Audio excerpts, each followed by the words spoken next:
So hello everybody. Today's class is Postman. Saurabh bhai, please share your screen.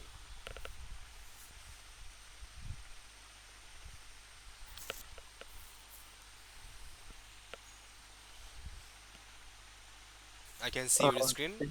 Please download Okay. Postman.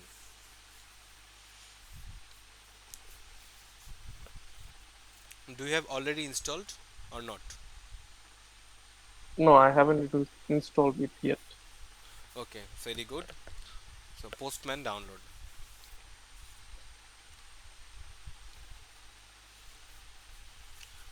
হ্যাঁ, এখান থেকে Windows 64 bit. আপনারা যারা আছেন বাকিরাও download করে ফেলেন সাথে সাথে, হ্যাঁ? 1-2 মিনিটের মতো সময় লাগবে। হুম। এটার তো মনে হয় প্রিমিয়াম ভার্সন কি আছে নাকি এরকম? Free? এটা ফ্রি, ওপেন সোর্স। ওকে। জি ভাইয়া, ডাউনলোডেড। হ্যাঁ, ওপেন ফোল্ডার, ইনস্টল।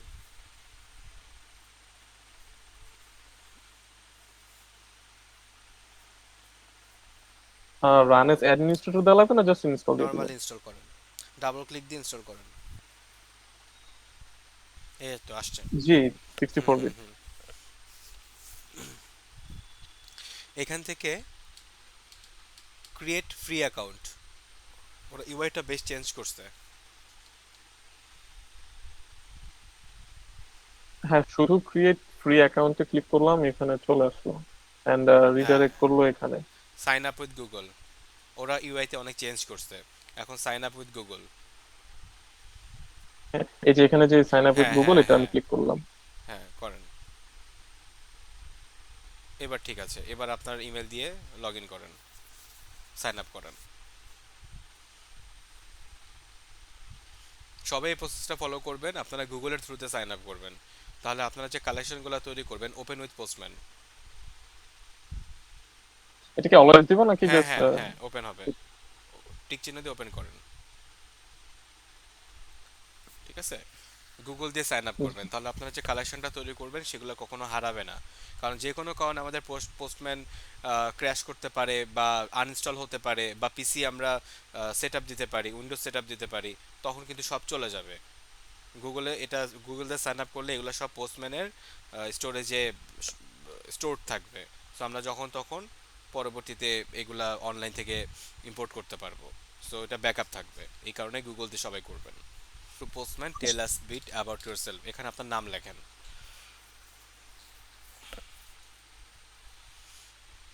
ওকে, আর হোয়াটস ইউর রোল, এখানে ড্রপ ডাউনে ক্লিক করেন। এখান থেকে আপনি দেখেন টেস্ট কোয়ালিটি ইঞ্জিনিয়ার বা টেস্টার, ওটা সিলেক্ট করেন। হ্যাঁ, এখন কন্টিনিউ করেন।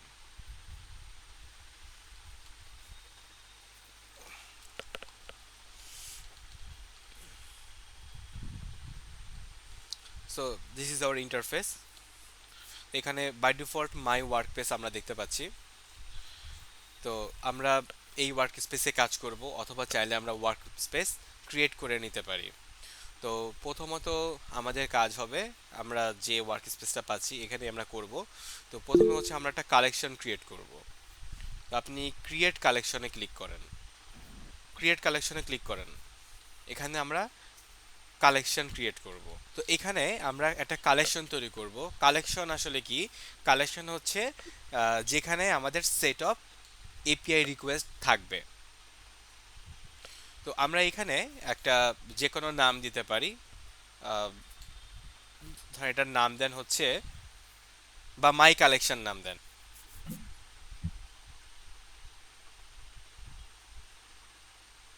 ব্যাস, এন্টার। তো এখানে দেখেন এই মাইক টেস্ট কালেকশনের নিচে অ্যাড এ রিকোয়েস্ট নামে একটা লিঙ্ক আছে, এখানে যে আমরা অ্যাড করব। তো আপনি আহ, এটা মিনিমাইজ করেন।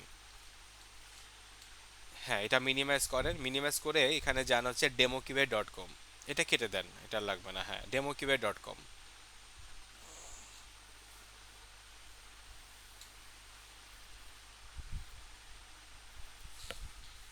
হুম, এখান থেকে নিচে যান, ইলেভেন্টসের উপরে, আচ্ছা এই যে বুক স্টোর অ্যাপ্লিকেশন, এখানে একটা ক্লিক করেন। এখানে আর নিচে যান, বুক স্টোর এপিআই, এখানে ক্লিক করেন।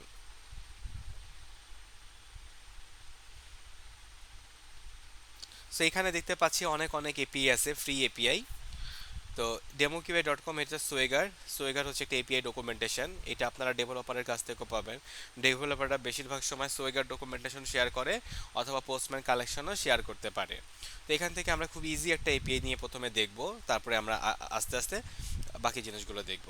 সো এখানে এই যে দেখেন, এই যে বুক স্টোর, নিচে দেখেন এই যে গেট, দেখতে পাচ্ছেন? তো এখানে slash book store slash v one slash books, এটাকে আমরা কি বলবো বলেন তো?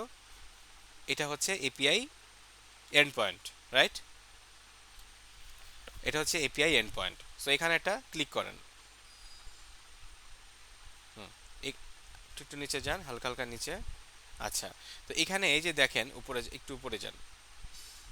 হ্যাঁ, তো এখানে এই যে এই বুক store slash v one slash books, এটা হচ্ছে আমাদের এন্ড পয়েন্ট।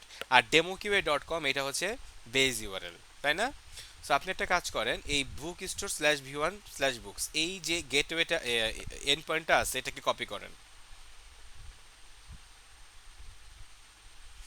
আচ্ছা, কপি হচ্ছে না তাই তো? জি, বাট আমি এটা টাইপ করতে পারবো, সমস্যা নেই। আচ্ছা, অনেক কঠিন নিয়মে এটা আমি চলে টাইপ যাচ্ছেন। করে লিখে আপনি নিতে টাইপ পারবো। করে লেখেন তাহলে, slash book store slash v one slash okay, books. demoqA.com তো আছেই, বুকস। এটার পরবর্তীতে বাকি অংশটুকু আপনি লিখে ফেলেন। মানে এখান থেকে। আরেকটা সুবিধা করে দিচ্ছি, ট্রাই এটা, ওটা ক্লিক করেন,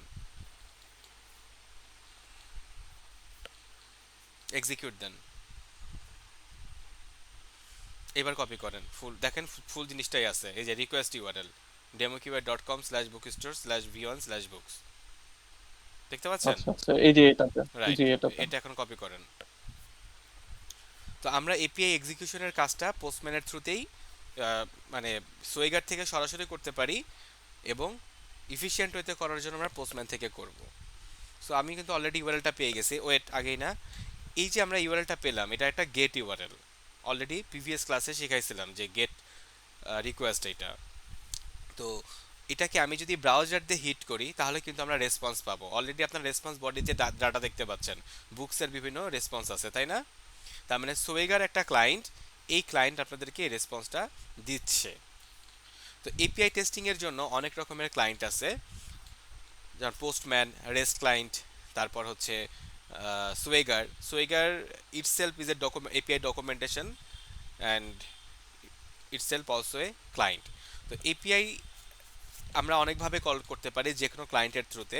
ব্রাউজারের থ্রুতে করতে পারি, পোস্টম্যানের থ্রুতে করতে পারি, সোয়েগারের থ্রুতে করতে পারি, অথবা জেমিটার দিয়েও আমরা কল করতে পারি। বাট এক একটার পারপাস এক এক রকম থাকে। যেমন সোয়েগারে এপিআই আমরা কল করলাম, এটার পারপাসটা কি? যে ডেভেলপার আমাদেরকে যে সমস্ত এপিআই দিছে, সেই এপিআইগুলো ইনিশিয়ালি প্রপারলি রেসপন্স দিচ্ছে কিনা, এইটা সরাসরি আমরা এখান থেকেই দেখতে পারি। এবং এই সোয়েগার হচ্ছে একটা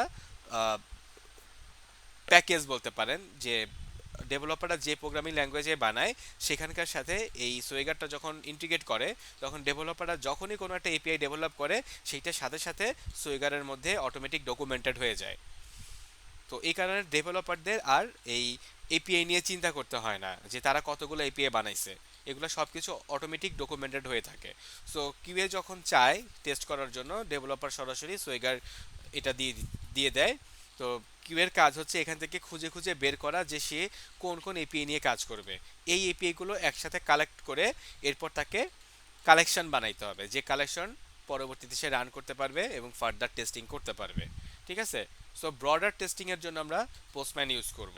আর ইনিশিয়ালি কি কি এপিআই আমরা টেস্ট করব এবং সেগুলো রেসপন্স প্রপারলি দিচ্ছি কিনা, এটা এনশিওর হওয়ার জন্য আমরা সুইগেট দিয়ে করতে পারি।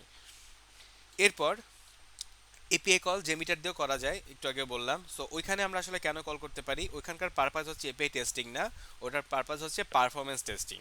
সো এপিআই কল আসলে কিভাবে করে সেটা যদি আমরা জানি বুঝি, তখন ফার্দার নন ফাংশনাল বা পারফরমেন্স টেস্টিং করার জন্য আমরা জেমিটার দিয়ে ওই কাজগুলো করব। ঠিক আছে? আর আমরা এখন ব্রাউজার দিয়েও এই কাজটা করতে পারি, কিন্তু ব্রাউজার দিয়ে শুধুমাত্র আমরা গেট এপিআই কল করতে পারবো। কারণ গেট এপিআইতে যেহেতু কোনো বডি থাকে না, শুধুমাত্র আমরা রেসপন্সটা ভিউ করতে পারি, সেই জন্য ব্রাউজার এখানে রিকোয়েস্ট ক্লায়েন্ট হিসেবে কাজ করবে। বুঝতে পারছেন সবাই? তো সৌরভ, আপনি হচ্ছে রিকোয়েস্ট ইউআরএল এটা ব্রাউজারে হিট করেন। যে ইউআরএলটা আমরা হ্যাঁ কপি করলাম, হ্যাঁ এখন এটা আমরা নতুন ট্যাবে যে হ্যাঁ। ওপেন করে পেস্ট করে হিট করব। হুম। এন্টার দেন। এই যে দেখছেন এখানে যে রেসপন্সটা আসছে এটা হলো জেসন রেসপন্স। তার মানে ব্রাউজার এখানে ক্লায়েন্ট হিসেবে মানে ব্রাউজার তো একটা ক্লায়েন্ট, বাট ব্রাউজারের থ্রুতে আমরা রিকোয়েস্টটাকে পাঠাইলাম এবং রেসপন্সটা পাচ্ছি। ক্লিয়ার এই জায়গাটা? এইবার এই জিনিসটা আমরা পোস্টম্যান দিয়ে করব। এখানে দেখেন জিনিসটা কেমন মানে বাজেভাবে দেখাচ্ছে, কিন্তু আমরা পোস্টম্যান দিয়ে শুধু গেট না, আমরা পোস্ট ডিলিট আপডেট সব কিছুই করতে পারবো। বাট ব্রাউজার দিয়ে শুধুমাত্র আমরা গেট রিকোয়েস্ট কল করতে পারি, অন্য কোনো কিছু পারবো না। ওকে, সো আপনি এখন পোস্টম্যান ওপেন করেন। হ্যাঁ, এখানে যে অ্যাড রিকোয়েস্ট,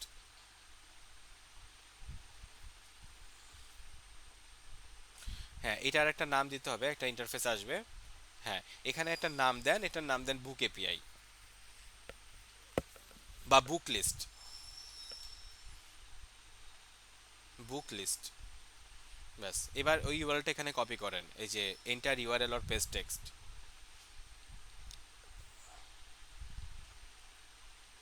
পেস্ট করেন। এবার এটাকে সেভ দেন। অবশ্যই আমরা সেন্ড করার আগে একবার সেভ দিব। হ্যাঁ, এবার সেন্ড করেন, সেন্ড বাটনে ক্লিক দেন, তাহলে রিকোয়েস্টটা সেন্ড হয়ে যাবে। ঠিক আছে, চলে আসছে না? দেখেন সুন্দর করে কিন্তু দেখাচ্ছে এখানে, রাইট?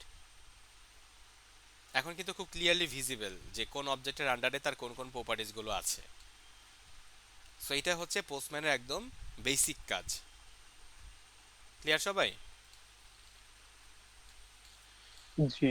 সো তো এটা আমরা চেক করলাম, এটা কেন করলাম? মানে এটা এপিআইটা ঠিক মতো কল করতেছে কিনা এরকম কিছু? রেসপন্স আসতেছে কিনা প্রপারলি, হ্যাঁ। আচ্ছা। সো এখন আমরা হচ্ছে ফার্দার কাজগুলো করব। Thanks Sourav for assisting me. So you can stop your screen নাও।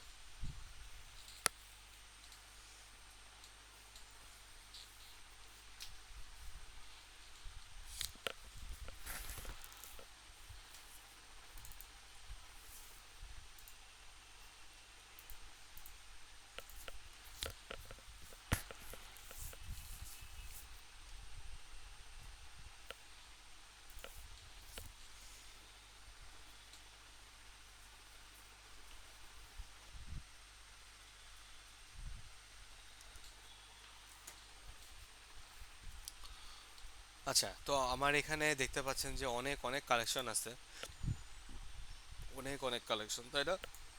তো আমার একটা কালেকশন, আমার একটা ওয়ার্ক স্পেস তৈরি করা আছে রোড টু এসডিটি। এই ওয়ার্ক স্পেসের মধ্যে আমি নতুন একটা কালেকশন তৈরি করব। সো অলরেডি ওয়ার্ক স্পেসের লিস্ট দেখতে পাচ্ছেন এখানে আমার, এই ওয়ার্ক স্পেস। তো আমি একটা কালেকশন তৈরি করব ফার্স্টে। এই যে এখানে কালেকশন, এই যে নিউ কালেকশন, হ্যাঁ, যেটা আপনি অলরেডি করলেন ওটাই আমি এখন করতেছি। তো আমি এই কালেকশনের নাম দিচ্ছি ডিমানি ইউজার্স B9। এই হচ্ছে একটা ডিমানি এপিআই এর কালেকশন তৈরি করলাম। তো ফার্স্ট অফ অল আমরা যে কাজটা করব, যে ইউজার যদি লগ ইন করে, user log in API K call করবে। তো লগ ইন এপিআই তো একটা পোস্ট এপিআই হয়, তাই না? কেন পোস্ট এপিআই হয়? কারণ লগ ইন করার জন্য ইউজার ক্রেডেনশিয়াল প্রয়োজন, ইমেল এবং পাসওয়ার্ড প্রয়োজন। তো ইমেল পাসওয়ার্ড আসলে কোথায় দিব? এটা আমরা বডির মধ্যে দিব, ঠিক আছে? তো কোথায় কিভাবে বডির মধ্যে দিব সেটাই দেখাচ্ছি। তো আমি আপনাদের বোঝার সুবিধার্থে একটা খুব ছোট্ট সিম্পল একটা এপিআই ডকুমেন্টেশন বানাইছি, যাতে আপনারা ইজিলি বুঝতে পারেন। এখানে খুব অল্প কয়েকটা এপিআই দেওয়া আছে আপনাদের বোঝার সুবিধার্থে। ফার্দার আমি আপনাদের সাথে এপিআই কালেকশন শেয়ার করব, কিভাবে শেয়ার করতে হয় সেগুলো সবই শেখাবো। তো প্রথমত আমি বলতেছি যে লগ ইন এপিআই মেথড হচ্ছে পোস্ট, এন্ড পয়েন্ট হচ্ছে কি slash user slash log in, এবং এটা হচ্ছে বডি। তো এটার যে বেজ ইউআরএলটা হচ্ছে এটা। তো আমি বেজ ইউআরএলটা প্রথমে এখানে কপি করলাম, ঠিক আছে? এবং এটার রিকোয়েস্টের নামটা দেই, রিকোয়েস্টের নামটা দিচ্ছি প্রথমে লগ ইন এপিআই, যেহেতু বলছি লগ ইন, ঠিক আছে? বা ইউজার লগ ইন। এটা হচ্ছে বেস ইউআরএল, এবং এর যে এন্ড পয়েন্ট আছে এই এন্ড পয়েন্টটা আমি নিচ্ছি, এন্ড পয়েন্ট নিলাম। অবশ্যই দেখেন এই যে ডাবল স্ল্যাশ কিন্তু থাকবে না, এই যে সিঙ্গেল স্ল্যাশ এটা লিখলাম, এবং মেথড হচ্ছে পোস্ট। সো আমি এখানে পোস্ট মেথড নিলাম। এবার লগ ইন করার জন্য আমার ইউজার ইমেল অ্যান্ড পাসওয়ার্ড দরকার। তো আমি এখানে চলে যাব বডিতে। বডিতে যাওয়ার পর র রতে যাওয়ার পর টেক্সট থেকে সিলেক্ট করব জেসন, কারণ আমরা রিকোয়েস্টটা পাঠাবো জেসনে এবং রেসপন্সটা পাবো জেসনে। অলরেডি আমরা সেটা দেখলাম ব্রাউজার থেকে, তাই না? জেসন থেকে পাইছি। সো এটার বডিটা হচ্ছে যে এইটা, ঠিক আছে? ইমেল হচ্ছে এইটা, পাসওয়ার্ড হচ্ছে এইটা। এবং এখানে যদি আমি হেডারে যাই, এখানে দেখব যে কন্টেন্ট টাইপ অলরেডি পোস্টম্যানে বাই ডিফল্ট থাকে, সেটা হচ্ছে অ্যাপ্লিকেশন স্ল্যাশ জেসন। তার মানে কি, আমি যে রিকোয়েস্টটা পাঠাচ্ছি সেটা হচ্ছে জেসন টাইপের, content type application slash Jason. So এই অবস্থায় আছে। এবার এটাকে আমি সেভ করে নিলাম। দেখেন সেভ করার সাথে সাথে এটা সেভ হয়ে গেল। এখন আমি এটা সেন্ড করব।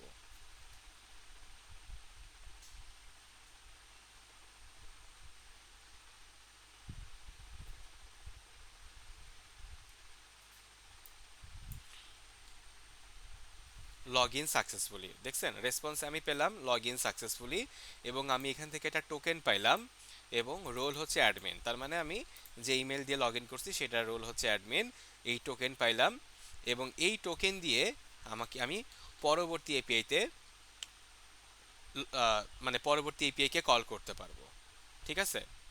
তাহলে এখানের এপিআই যদি আমি সেগ্রিগেশন করি তাহলে কি বুঝতে পারতেছি, এটা হচ্ছে বেস ইউআরএল, আর এটা হচ্ছে এন্ড পয়েন্ট। আর এন্ড পয়েন্টকে যদি আমি আরও সেগ্রিগেশন করি, ইউজার হচ্ছে কন্ট্রোলার, আর লগ ইন হচ্ছে অ্যাকশন।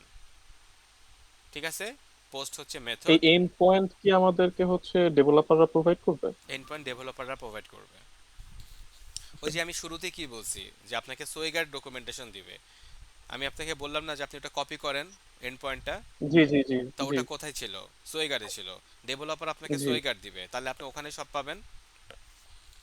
এবং এই বেস ওকে ইউআরএলটা ওকে। হবে আপনার সার্ভারের ইউআরএল। আপনি কোথায় টেস্ট করবেন, কোন টেস্ট সার্ভারে টেস্ট করবেন, সেটা তো আপনি অলরেডি আচ্ছা। জানবেন। সেটার সাথে আপনি কনক্যাট করে দিবেন এই এন্ড পয়েন্টকে, তাহলে আপনি ফুল ইউআরএলটা পাচ্ছেন। এবং এগুলো সবই ওকে। আপনার সোইগারের মধ্যেই থাকবে। আপনার কাজ হবে ওই কি, যে। পুরো ফুল যে মানে সোইগার থেকে ধরেন ওখানে 100টা আইপিআই আছে, বাট আপনার তো 100টা আইপিআই লাগবে না টেস্ট করার জন্য। হয়তো ফুল একটা হুম, সিস্টেমের টেস্ট করার জন্য আপনার হয়তো ধরেন 50টা এপিআই লাগবে। কোন 50টা এপিআই লাগবে সেটাকে আপনি নেবেন, নেয়ার পরে চেইনিং করতে হবে। কিভাবে চেইনিং করতে হবে সেটাই এখন আমি দেখাচ্ছি। ক্লিয়ার? জি জি। এতটুকু বুঝতে পারছেন সবাই? ভাই আমরা এখানে পোস্ট মেথডটা কল করলাম কেন? কারণ এখানে বডি আছে, আমি না বললাম যে গেট মেথডে তো বডি থাকে না, পোস্ট মেথডে বডি থাকে। আচ্ছা। ভাইয়া, সোয়াগারে কি বডি সহ দেওয়া থাকবে? হ্যাঁ, বডি সহ দেয়া থাকবে। দেখাচ্ছি আমি। এটা নিয়ে কোনো চিন্তা করতে হবে না, ডকুমেন্টেশনে সবই থাকে। আমিও যে ডকুমেন্টেশনটা দেবো সেখানে সবই থাকবে। আমি আপনাকে ফুল পোস্টম্যানের ইয়েটাই দিয়ে দিব। সো দেখেন এখানে এই যে পোস্ট মেথড, আপনি ক্লিক করেন। সো এখানে দেখেন এক্সাম্পল ভ্যালু, এটাই কিন্তু বডি। যেখানে বলা আছে ইউজার আইডি হবে স্ট্রিং টাইপের, collection of ISBN, ISBN data হবে স্ট্রিং টাইপের, এবং দেখেন কন্টেন্ট টাইপ হচ্ছে অ্যাপ্লিকেশন স্ল্যাশ জেসন। দেখছেন? বুঝতে পারছেন? এটা কিন্তু বডি। জি সো ভাইয়া। দেওয়া আছে কিন্তু, রাইট? সো এটা নিয়ে কোনো চিন্তা করতে হবে না।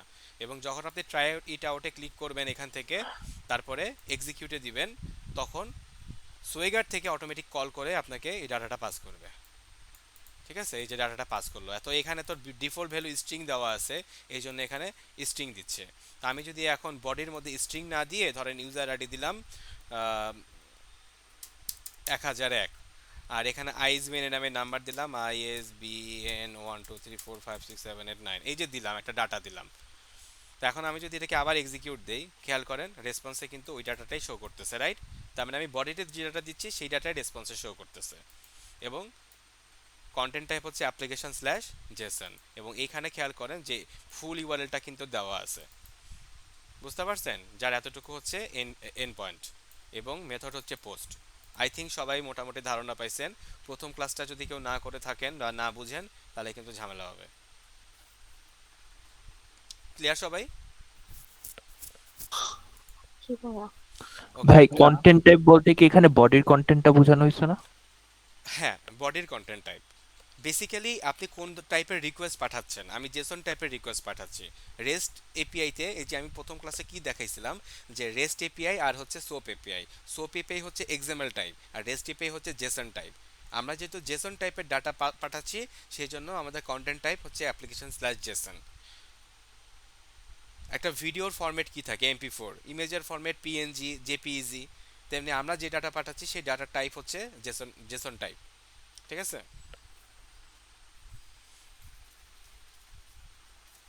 ওকে। ওকে, এখন আমি নেক্সট এপিআই কল করব। তো নেক্সট এপিআই হচ্ছে ইউজার লিস্ট। তো ইউজার লিস্ট দেখতে পাচ্ছি মেথড হচ্ছে গেট টাইপের। তো আমি জাস্ট এটা নিলাম ইউজার স্ল্যাশ লিস্ট। তো আমি এখন নতুন একটা রিকোয়েস্ট ক্রিয়েট করব। তো এখান থেকে যে আবার দেখেন ভালো করে কোথায় কিভাবে ক্রিয়েট করতেছি, কালেকশনের উপরে ডান পাশে যে থ্রি ডট আছে এইখান থেকে আমি অ্যাড রিকোয়েস্টে গেলাম। অ্যাড রিকোয়েস্টে যে আমি এটা লিখলাম হচ্ছে ইউজার লিস্ট। তো ইউজার লিস্ট এটা লিখে দিলাম, এন্ড পয়েন্ট লিখে দিলাম, এবং আমার যে বেস ইউআরএলটা এই বেস ইউআরএলটা আমি এখান থেকে কপি করে নিয়ে আসি। এই দেখেন আমার একটা ফুল ইউআরএল তৈরি হয়ে গেল, এবং এটা হচ্ছে গেট টাইপের। তো সেভ করলাম, সেভ করে আমি এখন সেন্ড দিলাম। কি বলতেছে? নো টোকেন ফাউন্ড, এবং স্ট্যাটাসটা খেয়াল করেন 401 আনঅথরাইজড, সিমিলার টু হ্যাঁ। 403 ফরবিডেন। তো এখন কেন বলতেছে 403 unauthorised? Token missing. Token missing, টোকেনটা দেওয়া হয় নাই। বাট এখানে ইউজার লগ ইনের ক্ষেত্রে দেখেন আমি স্ট্যাটাস কি পাইছি 200, 200। তার মানে সার্ভার আমাকে প্রপারলি রেসপন্স করছে, সেই জন্য আমি 200 পাইছি। ঠিক আছে? বুঝতে পারছেন এপিআই জি রেসপন্স জি। কোডগুলো কেন আমি শিখেছিলাম লাস্ট ক্লাসে, সেইগুলাই এখানে শো করে। That was very much important. So user list 401 পাঠাচ্ছে এবং মেসেজও দেখাচ্ছে no token found. So I have to initialise the token. So already I have got the token in here, so I have to copy it, and then I have to paste it. Where will I will paste in header, I have to add a key, মানে কে UI, এটাকে বলা হয় কি value pair. So আমি এখানে একটা কি add করব, সেই কি এর নাম হচ্ছে অথরাইজেশন। এই যে অথরাইজেশন দিলাম, এবং এইখানে আমি টোকেনটাকে পেস্ট করে দিলাম। কখনো কখনো এই টোকেনের আগে বিআরআর কথাটা লিখতে হয়। বিআরআর, বিইএআরইআর। এই অ্যাপ্লিকেশনের ক্ষেত্রে বিআরআর প্রয়োজন নাই। বিআরআর একটা ডিফারেন্ট টাইপের অ্যালগোরিদম, এটা ডিফারেন্ট টাইপের, এটা হচ্ছে জেডব্লিউটি অ্যালগোরিদম। সো ওইটা নিয়ে আপনাদের চিন্তা করতে হবে না। মেন কথা হচ্ছে আমি এখানে অথরাইজেশনটা প্রোভাইড করলাম। এবার আমি এটাকে সেভ করলাম। সেভ করার পরে এবার আমি সেন্ড দিচ্ছি। It will take a long time because the list is very long.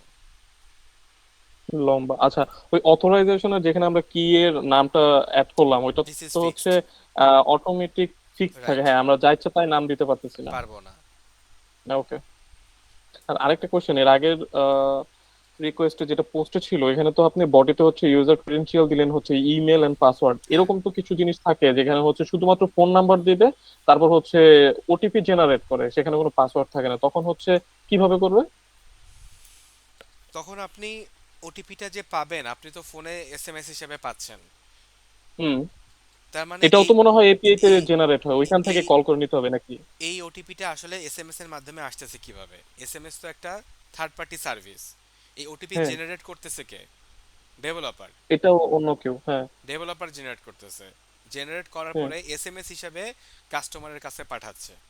এখন যদি আপনি আচ্ছা আচ্ছা। ডেভেলপারকে আস্ক করেন যে আপনি কিভাবে মানে ওটিপিটা জেনারেট করছেন, সেই ওটিপিটা, সেই এপিআইটা আমাকে দেন, তো সেই যদি আপনাকে ওটা দেয় তাহলে তো আপনি ওটিপিটা এসএমএস দেখা ছাড়াই জেনে নিতে পারতেছেন, তাই না? আচ্ছা, হ্যাঁ, তার মানে এটা ফুললি অটোমেটেড করা যাবে। Yes, exactly. ওকে। সো এই লিস্টটা আসলে এত বড় এবং এত টাইম লাগবে, এটা আমি আসলে মানে অবাক হচ্ছি। অনেক বড় লিস্ট, অনেক ভালোই সময় লাগতেছে। নেক্সট টাইম আর কল করবো না ভাইয়া এই জাস্ট। অ্যাক্সেস টোকেনটা কি অলওয়েজ হেডারের মধ্যে দিতে হবে, একটা নতুন কি বানায়? হ্যাঁ হ্যাঁ। না, বাম পাশে দেখলাম আরেকটা অথরাইজেশন ট্যাব আছে হেডারের বাম পাশে। অলওয়েজ এখানে দিতে হবে তা না, আমরা এটাকে হেডার হিসেবেই দিব। আমি চাইলে হেডার হিসেবে এখানে দিতে পারি, অথবা চাইলে আমি অথরাইজেশনের মধ্যেও দিতে পারি, দেখাচ্ছি আমি, সমস্যা নাই। আচ্ছা, এটা অনেক বেশি সময় নিচ্ছে, আমি কি ক্যান্সেল তো করারও মানে ক্যান্সেল অনেক সময় নিচ্ছে, দেখছেন? খেয়াল করে দেখেন কি আসছে। Bad gateway. শিখাইছিলাম লাস্ট ক্লাসে, জি ভাই, মনে এটা আছে? হচ্ছে server end error. Exactly, server end error. সার্ভারের কাছে রিকোয়েস্টটা যাচ্ছে, কিন্তু কোনো কারণে সার্ভারের রেসপন্সটা দিতে পারতেছে না, বা লম্বা রেসপন্সটা দিতে পারতেছে না, টাইম আউট হয়ে গেছে, এই জন্য ব্যাড গেটওয়ে দেখাচ্ছে। ঠিক আছে, এই আর কি। সো এই হ্যাঁ, জিনিসগুলো এটা কি সার্ভারের থেকে আসে। স্ট্যাটাস কোড প্লাস স্ট্যাটাস কোডের যেই টাইটেল সেটা সহ আসবে না? হ্যাঁ হ্যাঁ হ্যাঁ।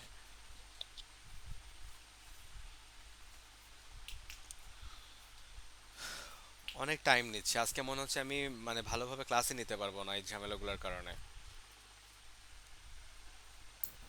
ভাই টোকেন তো এক সময় এক্সপায়ার হয়ে যাবে, তা এটা অটোমেটিক্যালি করার কোনো উপায় নাই মানে? বারবার কি আমাকে এইভাবে টোকেনটাকে এখানে দিতে হবে, আপডেট করতে হবে? আপনার কোশ্চেনের অ্যান্সার আমি পরে দিব। দেখেন আমার কিন্তু ইউজার রেসপন্সটা আসছে, এখানে হিউজ লিস্ট, 15,754টা। বুঝতে পারছেন কেন এত সময় নিচ্ছিল? সো বিশাল বড় একটা ব্যাপার, 15,754টা। তো এই কারণে অনেক সময় নিচ্ছে, আমি আর ইউজার লিস্টকে কল না করি, কারণ বুঝতে পারতেছি যে অনেক সময় নিচ্ছে। বাই দ্য ওয়ে, আমার কিন্তু ডাটা এখন আসছে। এখন আমি আর একটা এপিআইকে কল করব, তো সেটা হচ্ছে সার্চ এপিআই, যেটার কাজ হচ্ছে স্পেসিফিক কোনো একটা ডেটাকে আমি কল করব। ঠিক আছে? আচ্ছা, তো এই যে সার্চ ইউজার, তো আমি এই এপিআইটাকে নিলাম, এন্ড পয়েন্টটাকে নিলাম, তো এখান থেকে অ্যাড রিকোয়েস্ট করি,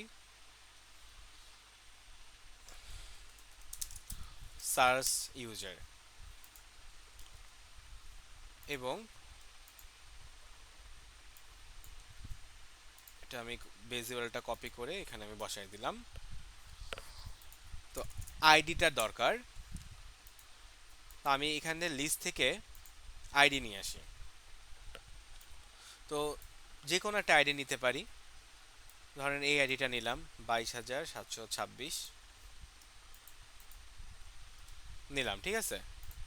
আচ্ছা, এখন আমি যদি কল করি, সেম এরর দেখাবে, অথরাইজেশন এরর, মানে নো টোকেন ফাউন্ড। তা আমি এখানে হেডারে গেলাম, হেডারে যেয়ে অথরাইজেশন, এবং এখানে যে টোকেনটা আছে এই টোকেনটাকে কপি করে আমি এটা নিলাম। ঠিক আছে, এবার আমি সেন্ড করলাম, এইবার বলল ইউজার ফাউন্ড, তার মানে আমার এখানেও টোকেনটা দরকার হয়েছে। এখন বিষয়টা হলো যে, খেয়াল করেন আমরা হচ্ছে যে বারবার করে এই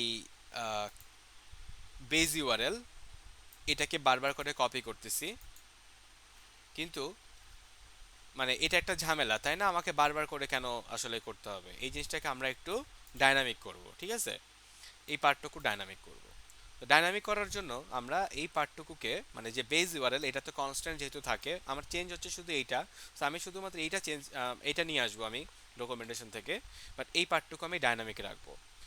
সে কারণে আমরা একটা কালেকশন ভেরিয়েবলের মধ্যে রাখবো। কালেকশন ভেরিয়েবলটা কোথায় পাবো? এই যে কালেকশন, কালেকশনের উপরে ক্লিক করলে এখানে দেখবেন একটা ট্যাব আছে, এই ট্যাবের নাম হচ্ছে ভেরিয়েবল।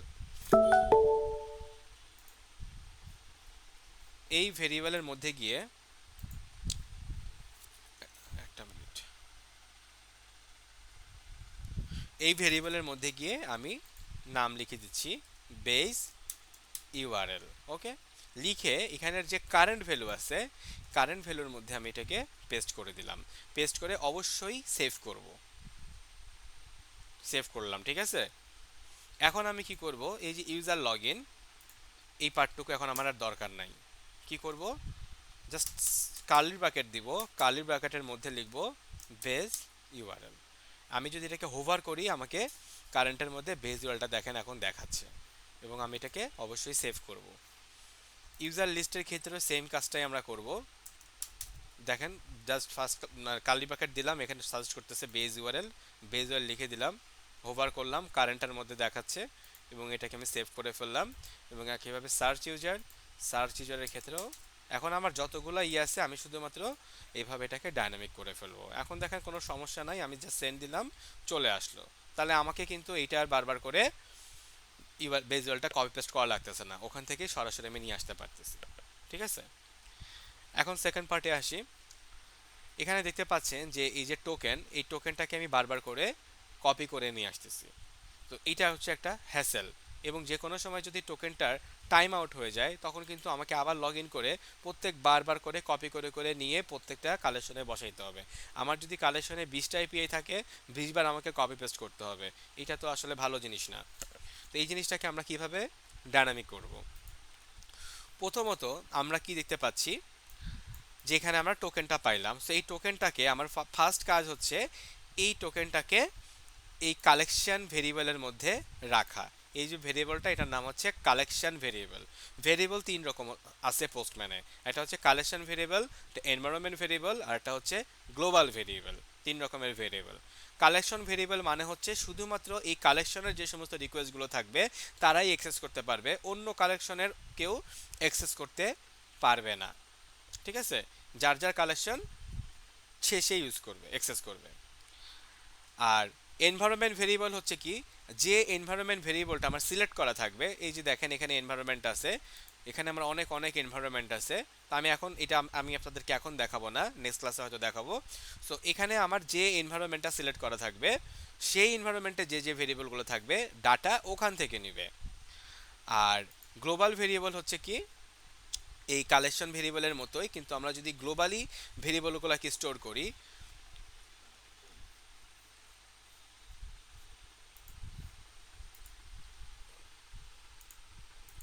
এই যে এখানে এখানে দেখেন গ্লোবাল আছে। এখন আমি যদি গ্লোবালি এখানে কোনো একটা ভেরিয়েবল অ্যাড করি, অ্যাড দিলে অ্যাড হয়ে যাবে।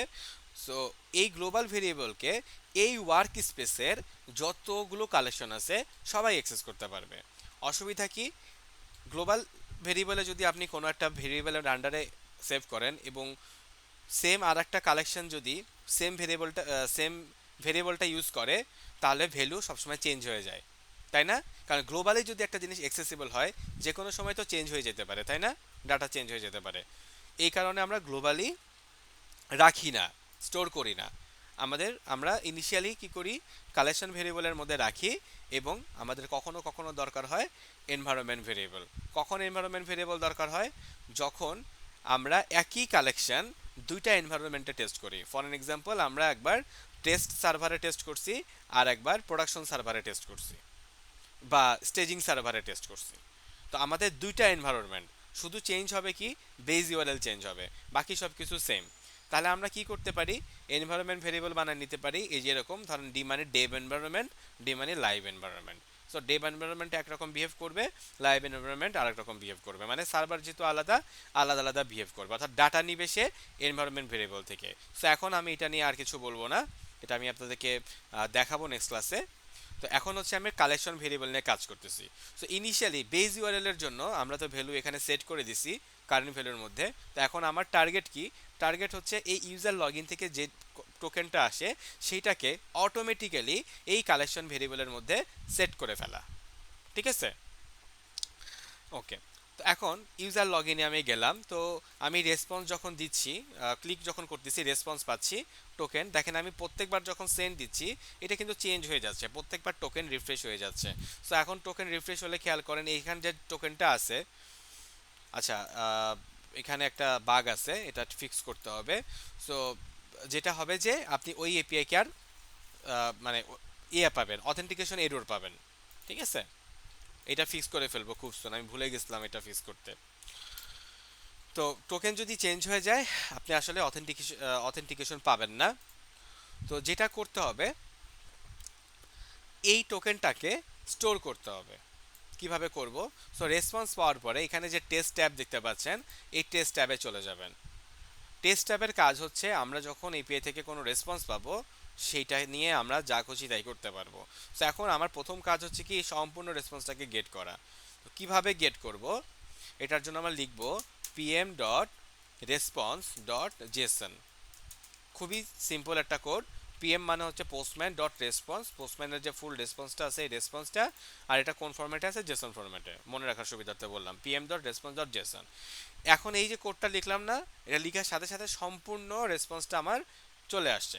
এখন চলে আসছে কোথায় রাখবো সেটাকে ধর আমি রাখতেছি ভেরিয়েবল জেসন ডাটা, যে কোনোটা ভেরিয়েবলের মধ্যে রাখলাম, ঠিক আছে? আচ্ছা, এখন যেহেতু আমি অলরেডি জেসন ডাটার মধ্যে পেয়ে গেছি, সো এখন আমার কাজ কি? কাজ হচ্ছে টোকেনটাকে এক্সট্র্যাক্ট করা। তো কিভাবে এক্সট্র্যাক্ট করব? এই রেসপন্সের মধ্যে তিনটা কি দেখতে পাচ্ছি, একটা মেসেজ, টোকেন অ্যান্ড রোল। তো টোকেন প্রপার্টিজ, এই টোকেনটাই আমার শুধু দরকার। সো আমি কি করব? লিখবো এখানে just Jason data dot token. এই যে লিখলাম, সাথে সাথে এই শুধুমাত্র টোকেনটা চলে আসছে। এখন এই টোকেনটাকে আমি স্টোর করব কোথায়? টোকেনটাকে স্টোর করলাম আমি টোকেন নামে একটা ভেরিয়েবলের মধ্যে। আচ্ছা, এখন কি করব? এই টোকেনটাকে আমার সেভ করতে হবে। কিভাবে সেভ করব? জাস্ট সিম্পলি লিখব pm dot collection variables dot set, set করে দিব। কিসের মধ্যে সেট করব? একটা কি এর এগেইনস্টে, কি ভ্যালু পেয়ার যেহেতু, সো কি এর এগেইনস্টে সেট করতে হবে। সো আমি এখানে একটা নাম দিলাম টোকেন। এই টোকেনের আন্ডারে কোন ভেরিয়েবলটা রাখতেছি? আমি টোকেন ভেরিয়েবলটা রাখতেছি। সো এই নাম আর এই নাম কিন্তু আসলে সেম হওয়ার দরকার নাই, এটা আলাদা হইতে পারে। আমি ধরেন এখানে দিতে পারি, মানে যে কোনো ভেরিয়েবলের নামই আমি আসলে দিতে পারি এখানে। সাপোজ আমি এখানে নাম দিলাম JWT টোকেন। সো আমার ভেরিয়েবলের নাম হবে এটা। আর আমি কোন কি এর আন্ডারে সেভ করতেছি? টোকেনের আন্ডারে সেভ করতেছি। এটাকে অবশ্যই সেভ করে নেব এবং আমি সেন্ড বাটনে ক্লিক করলাম। এখন আমি কালেকশন ভেরিয়েবলে যাই, দেখেন টোকেনের আন্ডারে এই পুরো জিনিসটা সেভ হয়ে গেছে। ক্লিয়ার সবাই? ভাই প্রসেসটা আরেকবার একটু বললে বেটার হয়। কোডের দিকে তাকান, তাহলে বুঝতে পারবেন। pm dot collection variable dot set, প্রথম যে ছোট্ট করে ব্লু কালারের টোকেন, এটা হচ্ছে কি নিচের এর যে নাম? রেসপন্স ওই টোকেনটার। এটা যে কোনো আমি একটা নাম দিতে পারি টোকেন। আমি কোন কিসের আন্ডারে সেভ করব? দেখেন যে নাম দিছি সেই আচ্ছা নামের এই আন্ডারে নামটা, সেভ হয়েছে। হ্যাঁ, আচ্ছা এই নামটা হচ্ছে ওইখানে যে সেভ হ্যাঁ, করেছেন ওইটার জন্য লিখছেন। এটাকে আমরা বলি কি ভ্যালু পেয়ার। এই যে বেস কিভাবে? ইউআরএল এর আন্ডারে আমার ভ্যালুটা আছে, এই কি এর আন্ডারে এই ভ্যালুটা আছে, এই কি এর নাম কি হবে সেটা আমি ডিফাইন করে দিচ্ছি এই এই সেটের ফার্স্ট প্যারামিটারে, সেট ফার্স্ট মেথডের প্যারামিটারে, ফার্স্ট আর সেকেন্ড প্যারামিটারে। প্যারামিটারটা হচ্ছে সেকেন্ড ওই প্যারামিটারে পাচ্ছি ভ্যারিয়েবলটা হচ্ছে যে ভেরিয়েবলটা। আর এই ভেরিয়েবলের ডাটা কোত্থেকে আসতেছে? আমার সম্পূর্ণ জেসন নিচের রেসপন্স বডি থেকে থেকে, আসতেছে। এখান থেকে কতটুকু আসতেছে? আমি শুধু টোকেন চাচ্ছি, শুধু সো টোকেন টোকেনটা। লিখে দিলাম। এই টোকেনের নাম কিন্তু এক্স্যাক্টলি এখানে যা হবে সেটাই হবে। আচ্ছা ক্লিয়ার? আচ্ছা আচ্ছা, ওই বুঝতে, হ্যাঁ এবার বুঝতে পারছি। ওই ভ্যালু টোকেন আর এখানে টোকেনটা একটু আর কি প্যাচ লেগে গেছিল, ইয়েস, এখন ক্লিয়ার হয়েছে। ওকে। সো আমরা অলরেডি সেভ করে ফেললাম। এখন কাজ কি? যে টোকেনটাকে ইউজ করা। সো ইউজ করার জন্য ইউজার লিস্ট আমি আর কল করতেছি না, থাকুক এখানে। বাট না, আমি মনে হয় যে ডিলিট করে দিই, কারণ মানে অনেক সময় নিচ্ছে, টাইম আউট খাবে। হ্যাঁ, আমি কি এটা করে দিব, ফেলে দিব? কারণ এখানে ডিসেবল করা যায় না, আসলে আমাকে ডিলিট করতে হবে। তো এটার ওই ভ্যালু গুলো যদি পরবর্তীতে আপনার প্রয়োজন পড়ে, প্রয়োজন পড়বে না আসলে, ইউজার আইডি গুলো, প্রয়োজন পড়বে না আসলে, তাহলে ডিলিট করে দেন। ফেলে দিই, কারণ এটা থাকলে ঝামেলা হবে। আমি আপাতত ডিলিট করে দিই। আমি ডাটা কিছু কমায়ে তারপর আবার রাখবো এখানে, ঠিক আছে? আপাতত দেখলেন যে জাস্ট ইউজার লিস্টকে আমি কল করছি। সো ওটা না হ্যাঁ, হলেও চলবে, সার্চ ইউজার আছে, প্রবলেম নাই। আচ্ছা, সো এখন এই যে এখানকার যে অথরাইজেশন, এখানে কি করব? আগের মতোই কি করব বলেন তো? বুঝছেন? কার্লি ব্র্যাকেট যেটা আমরা দিয়ে সেভ করলাম না একটু আগে, হ্যাঁ এই টোকেনের বেস ওইটার ইউআরএল ঠিক লিখে যেভাবে দিব। আমি ইউজ করছি, সেম একইভাবে আমি টোকেনটাকে ইউজ করব। চলে আসছে না কারেন্ট ভ্যালু? হ্যাঁ হ্যাঁ। এই যে চলে আসছে, বুঝতে পারছেন? এই হলো ঘটনা।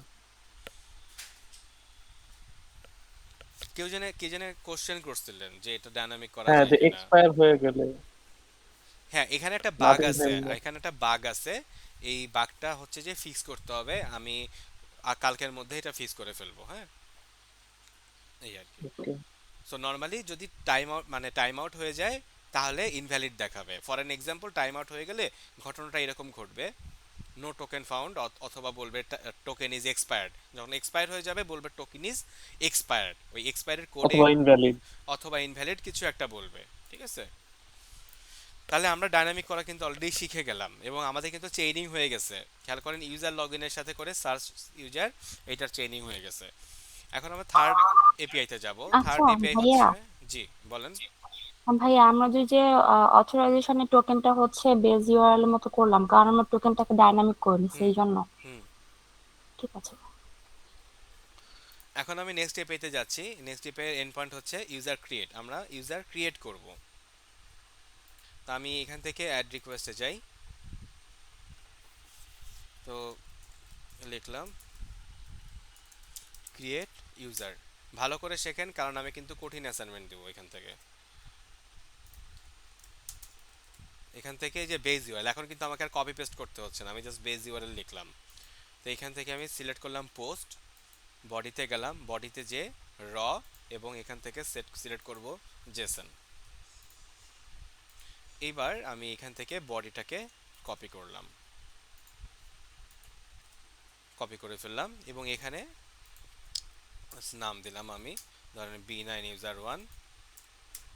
যে কোনো একটা ইউনিক ইমেল দিতে হবে, পাসওয়ার্ড, ফোন নাম্বার, এনআইডি 9 ডিজিটের হইতে হবে, এবং হচ্ছে রোল অ্যাজ ইট ইজ, যে বানানে যেভাবে দেওয়া আছে সেভাবেই লিখতে হবে, ছোট হাতের সি দিলে হবে না, কেস সেন্সিটিভ। আচ্ছা, সেভ করলাম এবং আমাকে টোকেনটা এখন বসাইতে হবে। তো আমি এখানে অথরাইজেশন টোকেন দিব, অথরাইজেশন টোকেন। এখন আমি যদি সেন্ড দেই, কি বলতেছে? সিক্রেট কি, সিক্রেট অথ কি, ভ্যালিডেশন ফেলিয়ার। তার মানে কি, ক্রিয়েট করার জন্য আমি একটা এক্সট্রা সিকিউরিটি দিছি। সেই সিকিউরিটিটা কি? সেটা হচ্ছে এইটা, এক্সঅথ সিক্রেট কি। এই যে আমরা সিক্রেট কিটা দেখতেছি, এইটাকে আমরা বলবো হচ্ছে পার্টনার কি। পার্টনার কি শিখাইছিলাম? পার্টনার এপিআই লাস্ট ক্লাসে। এপিআই টাইপের মধ্যে পাবলিক এপিআই, পার্টনার এপিআই, হ্যাঁ জি জি। Private API, internal API, composite API, 5টা এপিআই শিখাইছিলাম। তো পার্টনার এপিআই এর কাজ কি? এটা হচ্ছে যে দুইজন এপিআই, মানে দুইজন বা দুইটা অ্যাপ্লিকেশনের মধ্যে একটা, মানে করা, কি বলে, মানে কন্ট্রাকচুয়াল রিলেশন বিল্ড করা। ফর এন এক্সাম্পল, আমি যদি আপনাকে এই এপিআই কালেকশনটা দেই, কিন্তু আমি যদি আপনাকে পার্টনার আর এটা না দেই, তাহলে কিন্তু আপনি প্রথম দুইটা ফ্রিতে ইউজ করতে পারবেন, তাই না? যে user log in token generate করে আপনি ইউজার ক্রিয়েট করতে পারবেন। কিন্তু আমি যখন আপনাকে পার্টনার কিটা না দেই, বা পার্টনার কিটা আমি যদি ইনভ্যালিড করে দেই, তাহলে কিন্তু আপনি আর বাকি কিছু ইউজ করতে পারবেন না। তা আমি এটা বললাম যে আপনি যতদিন সাবস্ক্রাইব করবেন ততদিন পর্যন্ত এই পার্টনার কিটা ভ্যালিড থাকবে। বুঝতে পারছেন? সো এটা হচ্ছে কি এক্স অথ সিক্রেট কি। তো এই পার্টনার এটা বানাইছি হলো কি, তো এটার একটা নাম দেই যে এক্স অফ সিক্রেট কি। এটার এই যে এখানে কিন্তু আমার এই ভ্যালুগুলো এখানে বসায় দিতে হচ্ছে, এই ভেরিয়েবল, কালেকশন ভেরিয়েবলের মধ্যে সিক্রেট কি। তো সিক্রেট কি এর ভ্যালু হচ্ছে রোড টু এসডিইটি, রোড টু এসডিইটি। ঠিক আছে, তো আমি সেভ করলাম সিক্রেট কি, এবং সিক্রেট কি এর ভ্যালুটা এখন আমি আগের মতো কল করে দেবো, এই যে সিক্রেট কি। ঠিক আছে, সেভ করলাম। সেভ করার পর এখন আমি এটাকে সেন্ড করলাম।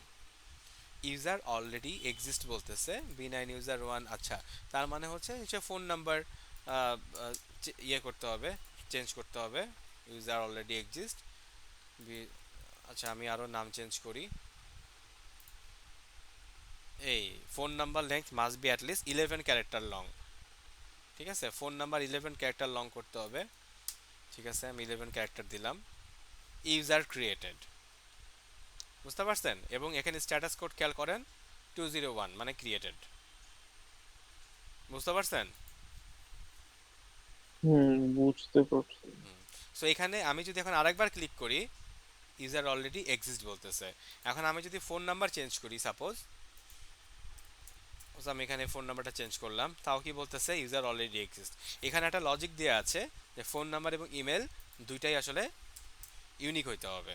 সো আমি ইমেল যে চেঞ্জ করলাম এবং আমি ক্লিক দিলাম, দেখেন ইউজার ক্রিয়েটেড। ঠিক আছে, এই হলো ঘটনা। সো এখন আমরা এইভাবে ইউজার ক্রিয়েট করতে পারি। এখন এই যে ইউজার ক্রিয়েট করলাম, এটা দেখেন আমাকে প্রত্যেকবার ইমেল এবং ফোন নাম্বারটা চেঞ্জ করতে হচ্ছে, তাই না?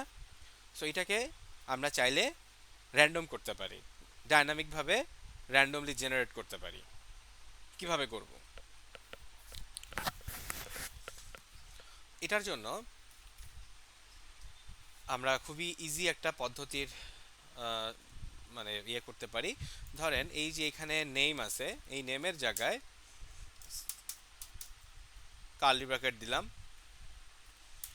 এইবার এই কার্লি ব্র্যাকেটের মধ্যে লিখব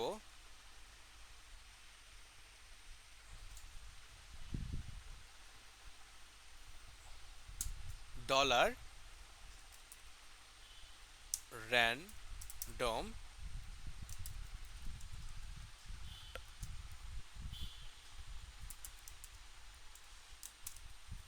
র্যান্ডম নেম। তো এখানে ফুল নেমটা আমি এক্সপেক্ট করতেছি র্যান্ডম ফুল নেম। তো এখানে র্যান্ডমলি সে ফুল নেম জেনারেট করবে। বুঝতে পারছেন? তারপরে ইমেইল। তো আমি ইমেইলের এই যে ফার্স্ট পার্ট যেটা আছে, তা আমি এখান থেকে ফার্স্ট পার্টটা ধরেন আমি random full name random first name নিব আমি। সো আমি এখানে লিখলাম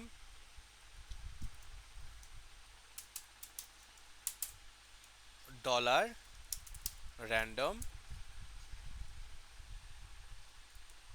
এই যে ফার্স্ট নেম।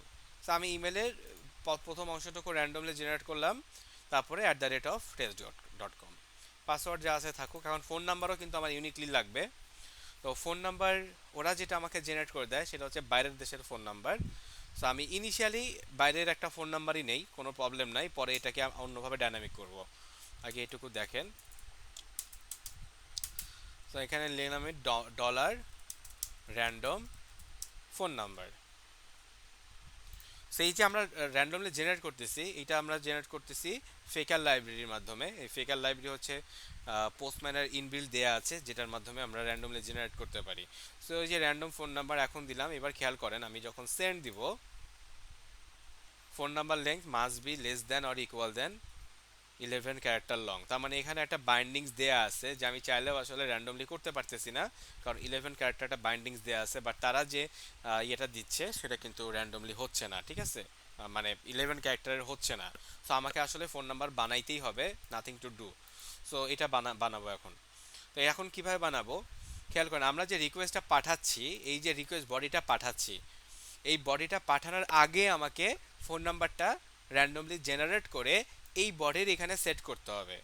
তারপরে আমি সার্ভারের কাছে পাঠাবো, দেন সার্ভার আমাকে রেসপন্স দিবে যেটা ডাটাটা সেভ হয়েছে বা নতুন ইউজার রেজিস্ট্রেশন হয়েছে। তো সেটার জন্য কি করব, এই ফোন নাম্বার কিভাবে আমি র্যান্ডমলি বানাবো, এখানে আমি যাচ্ছি প্রি রিকোয়েস্ট স্ক্রিপ্ট। এই যে প্রি রিকোয়েস্ট স্ক্রিপ্ট, প্রি মানে আগে, মানে রিকোয়েস্ট পাঠানোর আগে, আর টেস্ট মানে হচ্ছে রিকোয়েস্ট পাঠানোর পরে, রেসপন্স পাওয়ার পরে আমরা কি করতে চাই। আর প্রি রিকোয়েস্ট স্ক্রিপ্ট মানে রিকোয়েস্ট পাঠানোর আগে আমরা কি কি চেঞ্জ করতে চাই।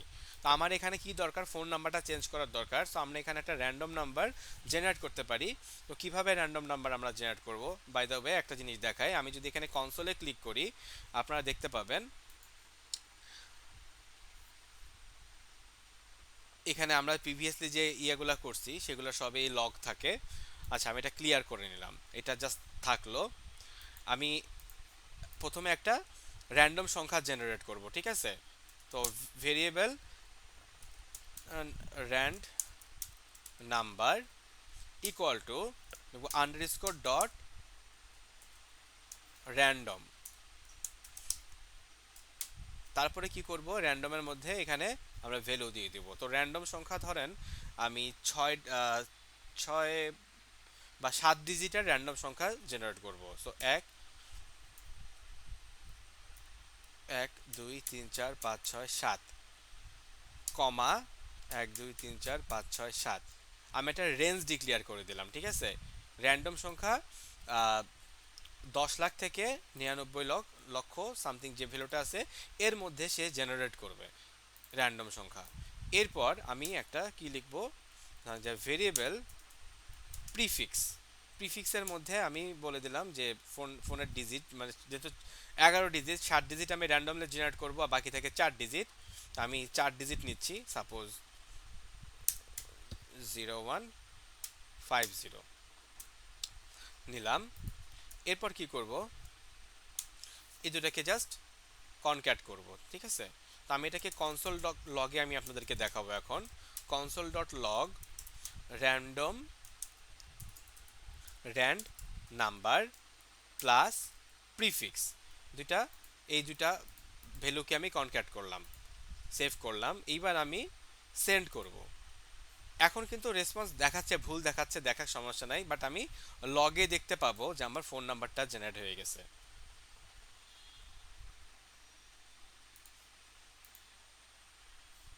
Nine zero 1 2 3 4 5 6 7 7 digit, but phone number এটা এখনো আসে নাই।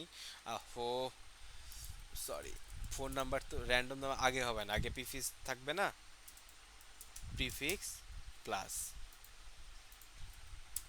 সরি এটা হচ্ছে প্রিফিক্স, তো স্ট্রিং এর মধ্যে রাখতে হবে, স্ট্রিং তো এটা খেয়াল করেন, এটা কিন্তু আমি স্ট্রিং এর মধ্যে রাখছিলাম না একটু আগে, স্ট্রিং এর মধ্যে রাখলাম এখন। ওকে, রেখে এবার এই 0150 এর সাথে র্যান্ডম সংখ্যাটা আমি কনক্যাট করে দিলাম। এবার আমি যাই, খেয়াল করেন ফোন নাম্বার সে জেনারেট করে দিছে, দেখছেন, দেখতে পাচ্ছেন। জি জি, দেখতে এখন পাচ্ছি। এখন কিন্তু ফোন নাম্বার সে র্যান্ডমলি জেনারেট করে দিচ্ছে। একটু আগে ভুল হয়েছিল যে আমি স্ট্রিং চিহ্নটা দেই নাই, এই কারণে সে যোগ করতেছিল না। সো এখন আমার ফোন নাম্বার যেহেতু জেনারেট হয়ে গেছে, এখন আমার কাজ কি, ফোন নাম্বারটাকে ইউজ করা। এখন আমি ইউজ করব কিভাবে এখানে, তাই ইউজ করার জন্য অবশ্যই এটাকে কালেকশন ভেরিয়েবলে সেট করতে হবে, বুঝছেন। মানে যে ভ্যালুটা পাইলাম সেটাকে স্টোর করে রাইট, ওইখানে নিয়ে যেতে হবে। এক্স্যাক্টলি। সো আমি এখন লিখব হচ্ছে pm dot collection variables dot set. তো এখন আমি ফোন নাম্বারটাকে সেট করব, ফোন নাম্বার কমা, আচ্ছা এটাকে আমি একটা ইয়ে করি, যে একটা ভেরিয়েবলের মধ্যে রাখি, ফোন নাম্বার নামে ভেরিয়েবলের মধ্যে, তাহলে আমাদের সুবিধা হবে। So variable phone number equal, এই যে এখন আমার ফোন নাম্বার জেনারেট হয়ে গেছে, এই ফোন নাম্বার আমি রাখবো হচ্ছে ফোন নাম্বার ভেরিয়েবলের মধ্যে, এই ফোন নাম্বার ভেরিয়েবলের মধ্যে আমি এখন এটাকে স্টোর করলাম, ঠিক আছে। এখন এখানে দুইটা ফোন নাম্বার? হ্যাঁ, ও এই ফোন আচ্ছা, একটা হচ্ছে ওই নাম্বারটাকে তো আমি কি ইউজ এর করলাম, জন্য। হ্যাঁ এই কি এর নাম হচ্ছে ফোন নাম্বার, তার আন্ডারে আমি ফোন নাম্বার ভেরিয়েবলটা রাখলাম। ওকে ওকে। আচ্ছা এই তো রাখলাম, তো এখন এখন স্টোর হয়ে যাবে কালেকশন ভেরিয়েবলের মধ্যে। তো এখন খেয়াল করেন আমি সেন্ড দিলাম, এবার আমি কালেকশন ভেরিয়েবলে যাচ্ছি, দেখেন স্টোর হয়ে গেছে, দেখছেন এখানে স্টোর হয়ে গেছে।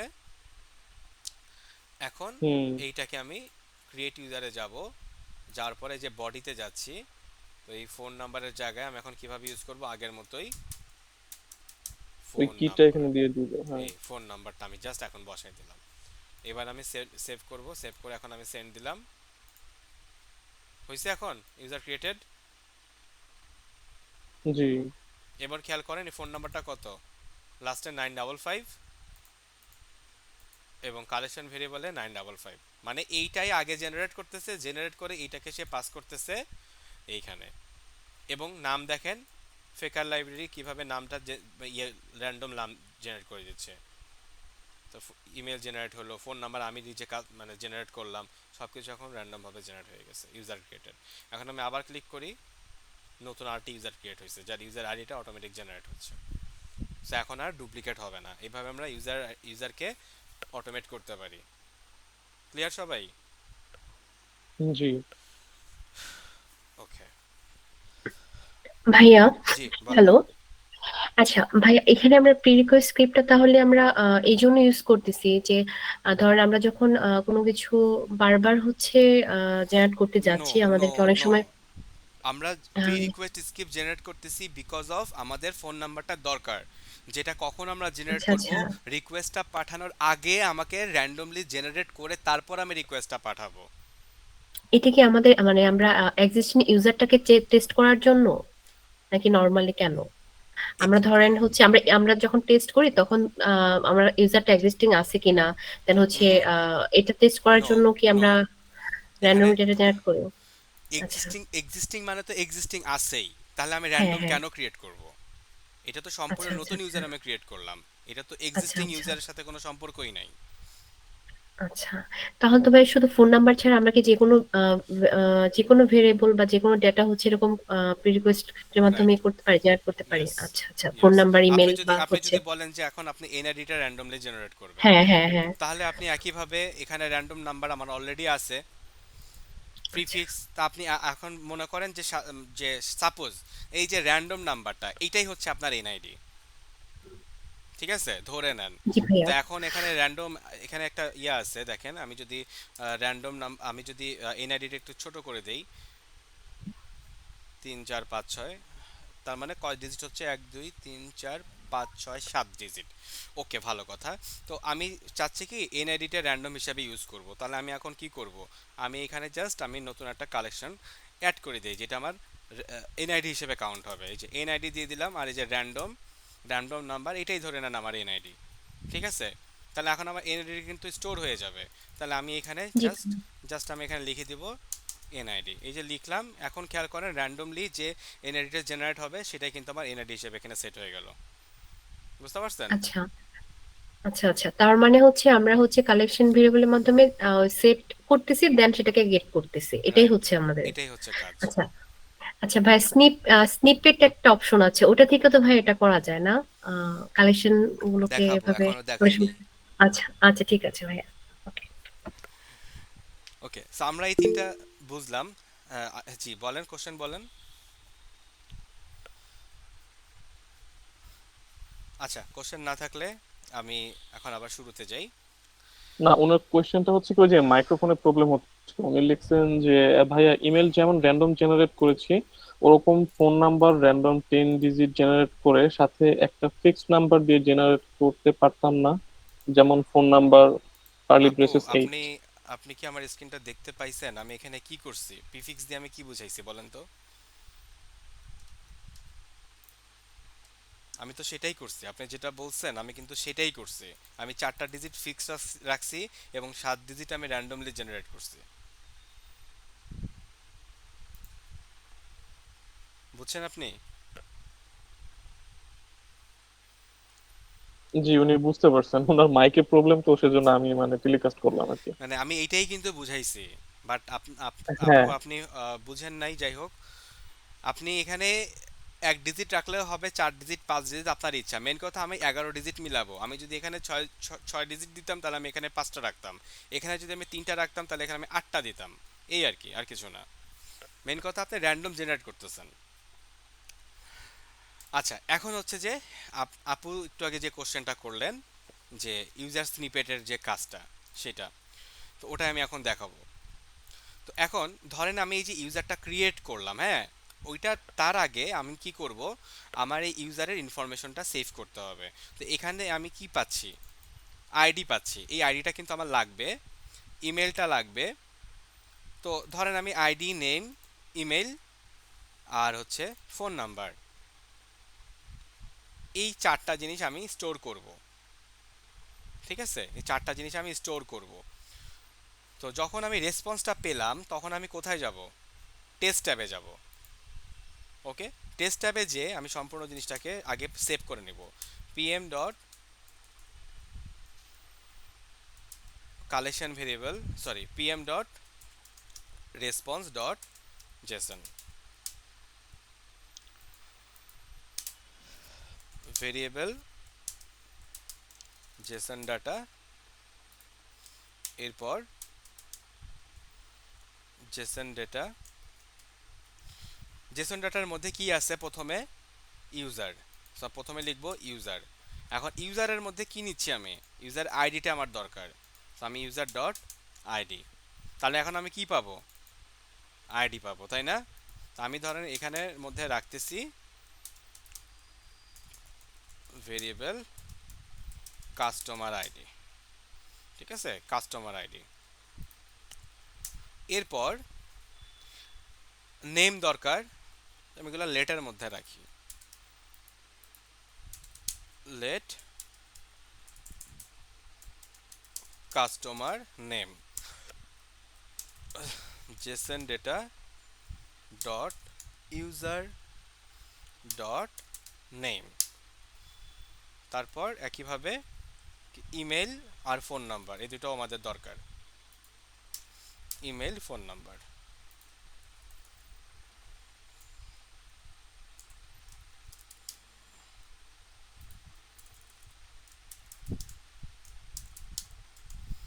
ঠিক আছে,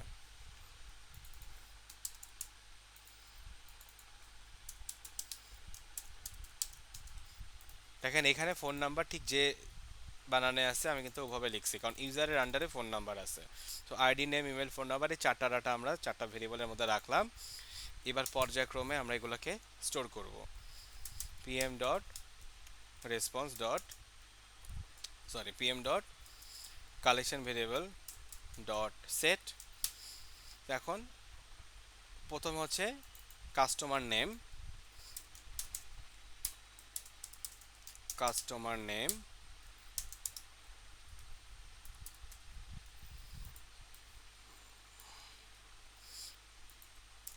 শুরুতে হচ্ছে আইডি ছিল, তাই না?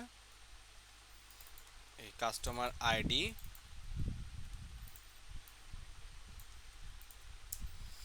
তারপর কাস্টমার ইমেইল,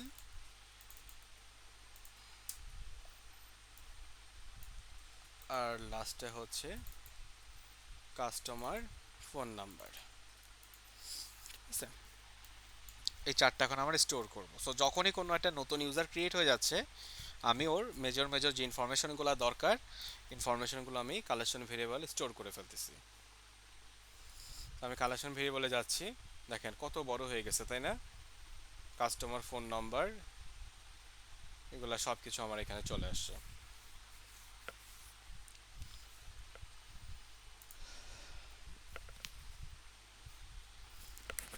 আচ্ছা ভাই, এটা তো ভেরিয়েবল, তো আমরা লেট কেন ইউজ করলাম?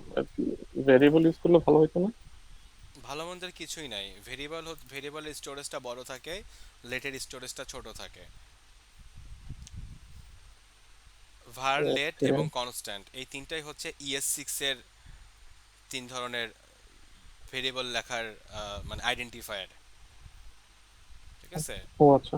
ভার হচ্ছে জাভাস্ক্রিপ্টের অনেক শুরু থেকেই ছিল, ES6 এর মধ্যে লেট অ্যান্ড কনস্ট্যান্ট এই দুইটা অ্যাড হয়েছে 2016 সালে।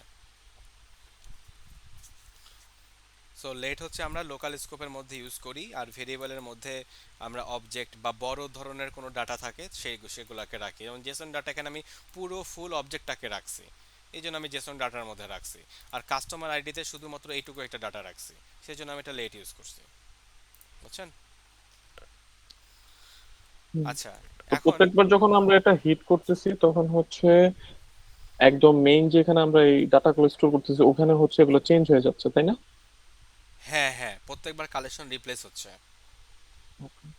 আচ্ছা, তো এখন স্টোর তো করলাম, ভালো কথা। এখন দেখেন এই যে ইউজার ক্রিয়েটেড এই মেসেজটা আসছে, আপনাকে এনশিওর করতে হবে ইউজার ক্রিয়েটেড এই মেসেজটা আসছে, মানে টেস্টিং করতে হবে। আমরা কিন্তু এখনও টেস্ট করি নাই, আমরা কি করতেছি, র্যান্ডমলি ইউজার ক্রিয়েট করছি, বাট আমরা এখন টেস্টিং করব। টেস্টিং করার জন্য আমরা এখানে টেস্ট স্ক্রিপ্ট লিখতে পারি। টেস্ট স্ক্রিপ্ট লেখার জন্য আমি এখানে লিখতে পারি যে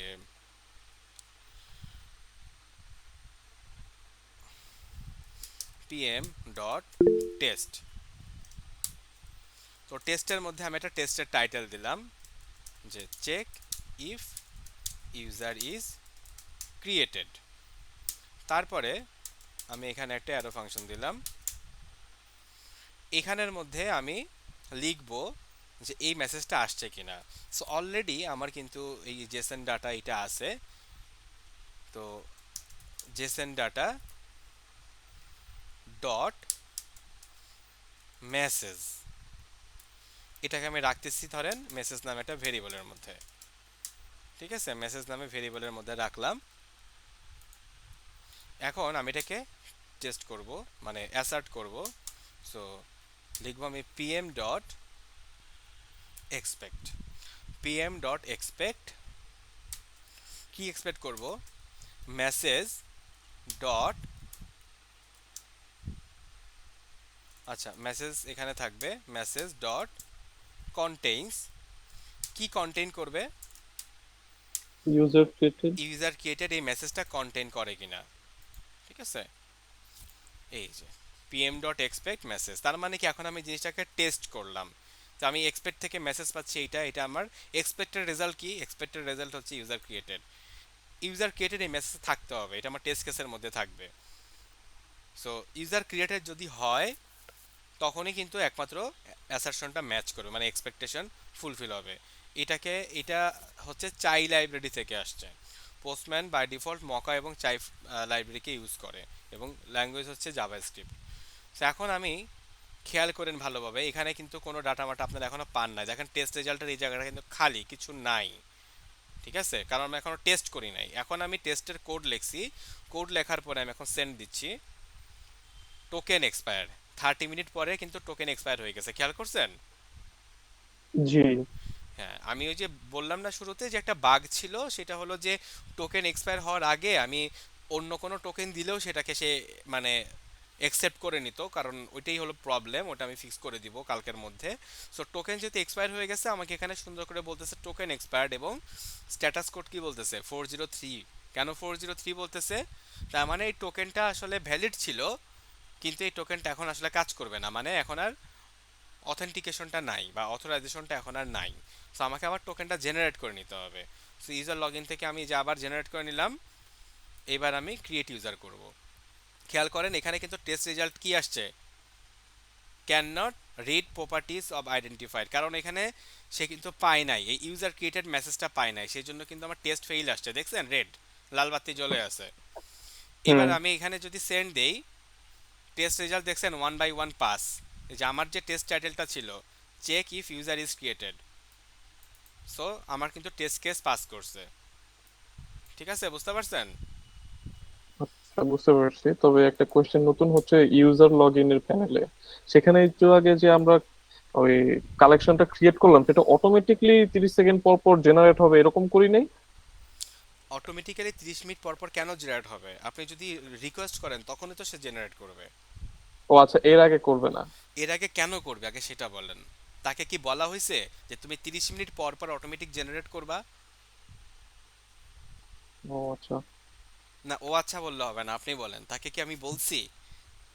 আমি এই না, ওই জায়গাটা, যে একটু আগে আমরা যে প্রসেসটা ক্রিয়েট করলাম সেটা হচ্ছে তার মানে ওইখানে অটোমেটিকলি যাতে চলে আসে এর জন্য। হ্যাঁ, অটোমেটিক্যালি চলে আসে। 30 মিনিট পর পর আমি কেন জেনারেট করব? যদি আমার পারপাস হয় যে টোকেন আসলে কখনোই এন্ডিং হবে না, হুম হুম। তাহলে তো আমি দুইটা কাজ করতে পারি। প্রথম কাজটা হচ্ছে যে আমি টোকেন জীবনে এক্সপায়ারই করব না, সারা জীবন ভ্যালিডিটি থেকে যাবে। কিন্তু এটা কি মানে হুম হুম। ভালো হবে কাজটা? না না, সেটা তো হবে না, বিজনেস লজিকে ফেল করবে। রাইট। সো আমি এই কারণেই 30 মিনিট হোক বা 1 ঘন্টা হোক একটা টাইম লাইন কিন্তু বেঁধে দেওয়া হয়। তার মানে অটোমেটিক জেনারেট করার আসলে কোনো প্রয়োজনই নাই, এটা বিজনেস রুলকেই ভায়োলেট করে। তবুও যদি আপনার মনে হয় যে 30 মিনিট বা 1 ঘন্টা পর পর অটোমেটিক জেনারেট করবে, সেটার জন্য আপনাকে ডিফারেন্ট কোড লিখতে হবে। আপনাকে একটা টাইমার বানাইতে হবে। এই টাইমার চেক করবে যে 30 মিনিট হয়েছে কিনা। 30 মিনিট হইলে তখন সে অটোমেটিক্যালি ওই এপিআই কে ট্রিগার করবে। ঠিক আছে? ওকে ওকে। জি। আচ্ছা, তাহলে আমার এর টেস্ট কেস পাস করছে। এখন এই যে আমি কোডটা লিখলাম, হাতে লিখলাম, এই জিনিসটা আমরা আসলে স্নিপেটের মাধ্যমে পাবো। তো এই স্নিপেটসের মধ্যে আমি যদি যাই, এখানে দেখবেন যে জেসন ভ্যালু চেক নামে একটা স্নিপেট আছে। এখানে যদি আমি ক্লিক করি, ফুল জিনিসটা কিন্তু চলে আসছে, খেয়াল করেন। এখানে ইউর টেস্ট নেম, মানে যেখানে আপনার টেস্ট নেমটা লিখতে হবে, এখানে check if user is created, then function, ওর এখানে ফাংশন লিখছে। আমি এখানে এইভাবে চিহ্নটা দিছি, এটা হচ্ছে অ্যারো ফাংশন। তারপরে দেখেন পরবর্তী কাজটা হচ্ছে ওরা জেসন ডাটা থেকে ডাটাটা নিচে জেসন ডাটার মধ্যে রাখছে, যেটা আমি অলরেডি উপরেই করে রাখছি। তারপরে হচ্ছে PM dot expect Jason data dot value, তো জেসন ডাটার থেকে আপনি ভ্যালুটা নিচ্ছেন। হুম, তো আমি সেটাই করছি যে জেসন ডাটা ডট মেসেজ থেকে আমি মেসেজের মধ্যে অলরেডি ভেরিয়েবলটা রেখে দিছি। আর এই ভ্যালুটা মানে হচ্ছে আপনি রেসপন্স থেকে যে ডাটাটা পাচ্ছেন সেইটা, তারপরে dot to dot equal 100। So এখানে আমার কি দরকার, আমি যেহেতু স্ট্রিংয়ের সাথে ম্যাচ করতেছি সেই জন্য আমি এখানে কন্টেইনস ইউজ করছি, কন্টেইন ইউজ করে ম্যাচ করাই দিছি। সো আপনি স্নিপেটের ইউজিংটা বুঝতে পারছেন আপু? জি ভাইয়া, বুঝতে পারছি। স্নিপেট ইউজ করলে যেটা হয় আপনি দ্রুত লিখতে পারবেন এই আর কি। বাট হ্যাঁ স্নিপেটটা আমি হ্যাঁ, আগেই এই জন্য আমি ইউজ করি নাই, ইউজ না করে আমি আপনাদেরকে আগে খালি হাতে কোড করে দেখাইলাম। ঠিক আচ্ছা, আছে ভাইয়া। এখন আমরা শুধুমাত্র এই রেসপন্সটাও টেস্ট করব না, সাথে আমাদেরকে রেসপন্স কোডও টেস্ট করতে হবে। এখানে 201 দেখতে পাচ্ছি, এটাও আমাদেরকে টেস্ট করতে হবে। এই জন্য কি করব, এই টেস্ট কেস তো একটা আছেই, এবং এই যে দেখেন স্ট্যাটাস কোড ইজ 200, এই যে ক্লিক করলাম স্ট্যাটাস কোড ইজ 200। সো এখন PM dot response dot to dot have dot status, ওদের যে চেইনিং মানে ইয়াটা আছে, যে মেথডটা আছে, এই মেথডের মধ্যে 200। সো ফাংশন ওরা এটা দিয়ে দিল, এটা আমরা এইভাবে ফাংশন না লিখে এভাবেও দিতে পারি, মানে এটা কোনো সমস্যা না, এটা হচ্ছে অ্যারো ফাংশন। আর ওভাবে লিখলে হচ্ছে মানে নর্মাল ফাংশন। সো এইভাবে এই ফাংশনটা লেখা মানে হচ্ছে কি, এই ফাংশনটা হচ্ছে যে আমরা বলি কলব্যাক ফাংশন, ঠিক আছে? একটা ফাংশনের মধ্যে দিয়ে যখন আরেকটা ফাংশনকে পাস করা হয় তখন আমরা সেটাকে কলব্যাক ফাংশন বলি। আর এই ফাংশনটাকে আমরা একটু শর্টকাট করে এইভাবে লিখতে পারি, এটাকে বলা হয় arrow function. Arrow function is callback function. So এখন আমি এটাকে সেন্ড দিলাম, এখন দেখেন আমাকে কি বলতেছে, টেস্ট রেজাল্ট 1 আউট হ্যাঁ, অফ আমাদের তো 2। 201 দরকার, কারণ এক্স্যাক্টলি, এখানে তো 200 দেওয়া। এক্স্যাক্টলি বুঝতে পারছেন। আমি চাচ্ছি কি 201, কিন্তু স্নিপেট থেকে ডিফল্ট হচ্ছে 200 দিচ্ছে। So আমি জাস্ট কি করব, আমি জাস্ট এখানে চেঞ্জ করে নিব। তার মানে আমার চেঞ্জ করে স্ট্যাটাস দেবো। কোড কি হবে, এখানে আমি চাচ্ছি কি এক্সপেক্ট করতেছি 201, তার মানে এখানে আমি আসলে 201 দিব। হ্যাঁ। So এখন আমি সেন্ড করলাম, এখন 2 আউট অফ 2। এটা আপনি ধরতে পারছেন। আমি ভুলটা করলাম যে এটা দেখানোর জন্য যে আমি আসলে স্নিপেট থেকে কপি করলেও আমাকে আসলে মডিফাই করে নিতে হবে আমার প্রয়োজন মোতাবেক। ঠিক আছে, তাহলে দুইটাই পাস করলো, বুঝলেন? হুম। আচ্ছা, এখন এই যে আমরা বারবার করে ইউজার ক্রিয়েট করতেছি, প্রত্যেকবার কিন্তু এখন আমার আইডিটাও কিন্তু সেভ হয়ে যাচ্ছে, তাই না? এখন আমার লেটেস্ট আইডি কি, এই যে লেটেস্ট আইডি হচ্ছে এটা 40130। সো আমি যখন ইউজার সার্চ করব আমি চাচ্ছি কি যে আমি এর পরে এই জায়গাটাতে আমি ডাইনামিক করে ফেলবো। সো অলরেডি কিন্তু আমার এটা আইডিটা আছে স্টোর করা। সো আমি এখন জাস্ট লিখে দিলাম কাস্টমার আইডি। তার মানে এখন কিন্তু আমাকে আর এটা নিয়ে প্যারা খাইতে হচ্ছে না। আর সার্চ ইউজার কখন করবে, নতুন ইউজার ক্রিয়েট করার পরেই করবে। তার মানে আমি জাস্ট এটাকে টান দিয়ে নিয়ে এসে নিচে নিয়ে যাই, বাস হয়ে গেল, চেঞ্জ হয়ে গেল। তার মানে ইউজার প্রথমে লগ ইন করবে, একটা নতুন ইউজার ক্রিয়েট করলো, তারপরে ইউজার সার্চ করলো। বুঝতে পারছেন? এখন আমি যদি ক্রিয়েট ইউজারের মধ্যে কাস্টমার না তৈরি করে এজেন্ট তৈরি করতে চাই, তাহলে আমি জাস্ট লিখবো বড় হাতের এ দিয়ে এজেন্ট। এখন কি হবে, সে একটা এজেন্ট তৈরি করবে, এই যে এজেন্ট তৈরি করলো। এখন আমি যদি এজেন্টটাকে সার্চ দেই, এই যে সার্চ ইউজারে যে আমি এখানে চিন্তা করব না এটা নিয়ে, অলরেডি আমার আইডির মধ্যে চলে আসছে। খেয়াল করেন কি বলতেছে, ইউজার ফাউন্ড, এবং ইউজারের রোল দেখেন এজেন্ট। তার মানে ও একটা এজেন্ট টাইপের ইউজার হয়ে গেল, বুঝছেন? এর আগে কি ছিল, অ্যাডমিন? কাস্টমার ছিল, ও আচ্ছা, কাস্টমার। হ্যাঁ। আচ্ছা, সো এই যে ইউজার ফাউন্ড, তাহলে আমরা এইটাকেও যদি মানে টেস্ট কেস পাস করাইতে চাই, তাহলে এখানে টেস্টের মধ্যে যে আমাদেরকে ওইটা লিখতে হবে। যে আমি আরেকটা করে দিচ্ছি, এরপর থেকে আর এগুলো করবো না। সো জেসন ভ্যালু চেক, এই যে আবার বললাম response body JSON value check, এখানে আসলে কি আসবে, স্নিপেটটা আসবে। তো এখানে আমি লিখবো check if user is found. So pm.response.json সম্পূর্ণ ফাউন্ড রেসপন্সটা বানান এখানে ভুল। আসলো। ও সি লিখছে, সরি, ফাউন্ড। সো সম্পূর্ণ রেসপন্সটা এখানে জেসন ডাটার মধ্যে রাখলাম। তারপর কি জেসন ডাটার মধ্যে আমার পুরো জিনিসটা আছে, এখান থেকে আমি কি নিব, মেসেজ। শুধুমাত্র মেসেজটা নিব। আর আমি যদি এখান থেকে ইমেল নিতে চাইতাম তাহলে আমি কি করতাম বলেন তো? ইমেল, না হয়নি। আচ্ছা আচ্ছা, ওয়েট ওয়েট, আগে জেসন করছিলাম। ডাটা ডট ইউজার থেকে নিতাম না ভাইয়া। Dot user dot email. হুম, dot কারণ email, আচ্ছা। এইটা আসলে কোথায় আছে? এটা কিন্তু এটার মধ্যে আছে, ইউজারের ইউজার ভিতরে। ইউজারের ভেতরে। তার মানে হ্যাঁ, বিষয়টা একটু ভালোভাবে একটু চিন্তা করেন। আমি এটাকে কপি করি রেসপন্সটাকে। ভাই এখানে কি অবজেক্টের নামটা দেওয়া লাগতেছে? হ্যাঁ, অবজেক্টের নাম দিতে হবে। দেখেন আমি এখানে ডাটা করলাম, আপনি জাস্ট নর্মালি চিন্তা করেন যে এখানে ধরেন কিছু নাই, এখানেও কিছু নাই, এখানে কিচ্ছু নাই। আমি জাস্ট ইউজারের এখানে একটা ডাটা দিয়ে দিলাম, ঠিক আছে? এটা এটা কি? এটা একটা প্লেন টেক্সট, নর্মাল স্ট্রিং। এটাও একটা নর্মাল স্ট্রিং, তাই না? জি আমি যদি নর্মাল স্ট্রিং না দিয়ে কি করলাম, এটা তো স্ট্রিং চিহ্ন দিচ্ছি আমি, সেই জন্য কিন্তু স্ট্রিং। আমি স্ট্রিং না দিয়ে এখানে কি করলাম, আমি জাস্ট দুইটা চিহ্ন দিয়ে দিলাম। এটাকে আমরা বলি হচ্ছে অবজেক্টের চিহ্ন। এটা একটা নাল অবজেক্ট, বুঝতে পারছেন? এটাও জি কিন্তু একটা ডাটা, এটাও একটা ডাটা হিসেবে ট্রিট হবে। এখন এই ডাটার মধ্যে এখন যেহেতু একটা অবজেক্ট দিছি, অবজেক্ট সবসময় এক্সপেক্ট করে একটা কি ভ্যালু পেয়ার। তো আমি যদি এখন এটার মধ্যে কি ভ্যালু পেয়ার দেই, তাহলে ধরেন এই হচ্ছে একটা ইউজারের নেম, আর এই হচ্ছে ইউজারের মিস্টার আকাশ। কি হয়ে গেল ডাটাটা? বুঝতে পারছেন? এই হলো বিষয় যে আমি আসলে এই ইউজার অবজেক্টের মধ্যে ইউজারের প্রপার্টিজগুলোকে আমি রাখতেছি। এখানেও এক ইউজারের প্রপার্টিজ আছে, কিন্তু এটা হলো স্ট্রিং টাইপের, আর এটা হলো ইউজারের অবজেক্ট টাইপের ডাটা। সো ইউজার হচ্ছে এখানে একটা অবজেক্ট। সো আমরা যখন ইউজারের নেমটাকে নিব তখন JSON data dot user dot name, আর যদি মেসেজটাকে নেই তাহলে JSON data dot message. Clear সবাই? জি। ওকে, আচ্ছা। এখন হচ্ছে ইউজার আমরা আপডেট করব।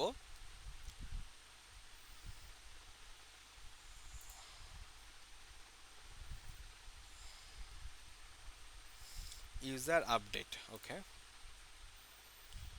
তো আমি এই ক্রিয়েট ইউজার এইটাকে আমি একটু না, নতুন করে হ্যাঁ ভাই, ক্রিয়েট করি। নতুন করে করেন, তাহলে হচ্ছে পরবর্তীতে আমাদের জন্য সুবিধা হবে।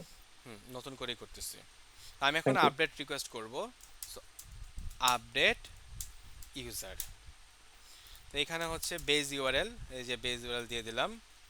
তারপরে কন্ট্রোলার, না বেজ ইউআরএল এর পরে কন্ট্রোলার বসে। সো কন্ট্রোলার লিখলাম, অ্যাকশন হচ্ছে কি আপডেট, হয়েছে? আপডেট। জিনিসটা কিন্তু আমার বানানো হয়ে গেল অলরেডি। এখন এখানে বডিতে যাব, বডিতে যাওয়ার পরে রতে হচ্ছে টেক্সট থেকে জেসন। এবার আমি বডিটা এখান থেকে কপি করে নিই।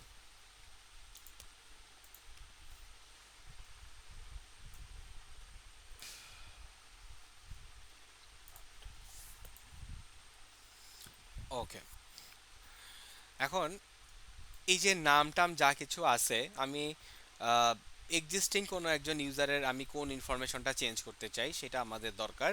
তা আমি এখানে যে কোনো একটা নাম দিচ্ছি, B9 টেস্ট ইউজার আপডেট। মানে এই নামটা দেখে যদি আমরা বুঝতে পারি এই ইউজারটা আপডেট হয়েছে। তারপরে ইউজার ইমেল, এখন কোন ইমেলটা আসলে লাগবে ওই ইমেলটাও আমি, এখানে সব ইনফরমেশন আসলে চেঞ্জেবল, বাট আমি এখান থেকে কাস্টমারে যাচ্ছি, মানে একদম লেটেস্ট যে ডাটাটা সেটা আমি নিচ্ছি। ধরেন কাস্টমার ইমেল, এই হলো কাস্টমার ইমেল, এটা আমি এখানে রাখলাম। তারপর ফোন নাম্বার, আর ও ধরেন ওর রোল তো এজেন্ট ছিল, তাই না? একটু আগে এখানে যদি আমি সেভ করে নেই, দরকার নাই সেই জন্য।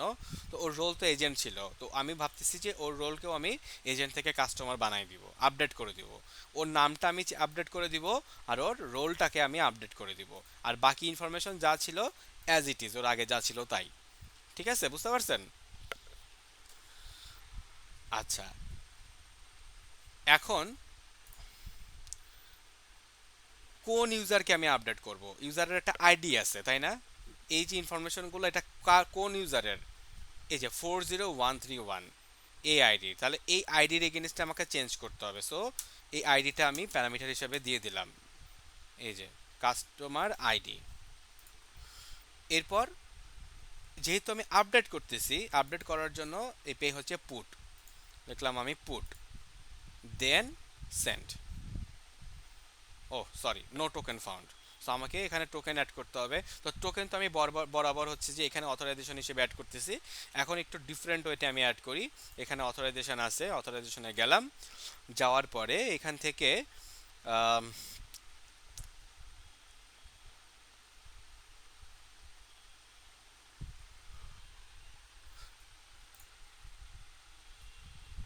এপিআই কি সিলেক্ট করলাম। এপিআই কি সিলেক্ট করার পরে কি এর মধ্যে লিখবো হচ্ছে অথরাইজেশন, এবং টোকেনের ভ্যালু হচ্ছে লিখবো টোকেন, এবং অ্যাড টু কোথায়, হেডার। বুঝতে পারছেন? আমরা এপিআই কি ইউজ করতেছি। সো এখানে কি ভ্যালু লাগে, কি এর নাম কি, অথরাইজেশন ভ্যালু দিলাম, অ্যাড টু দিলাম। এবার আমি এটাকে সেভ দিলাম। আর এক্স অথ সিক্রেট কি যেটা, ওটাও আমাদেরকে এখন অ্যাড করতে হবে। সো এটা এখান থেকে অ্যাড করতে হবে। সো ওই যে ভ্যালুটা ছিল সেটা আমি এখন এখানে অ্যাড করে দিচ্ছি।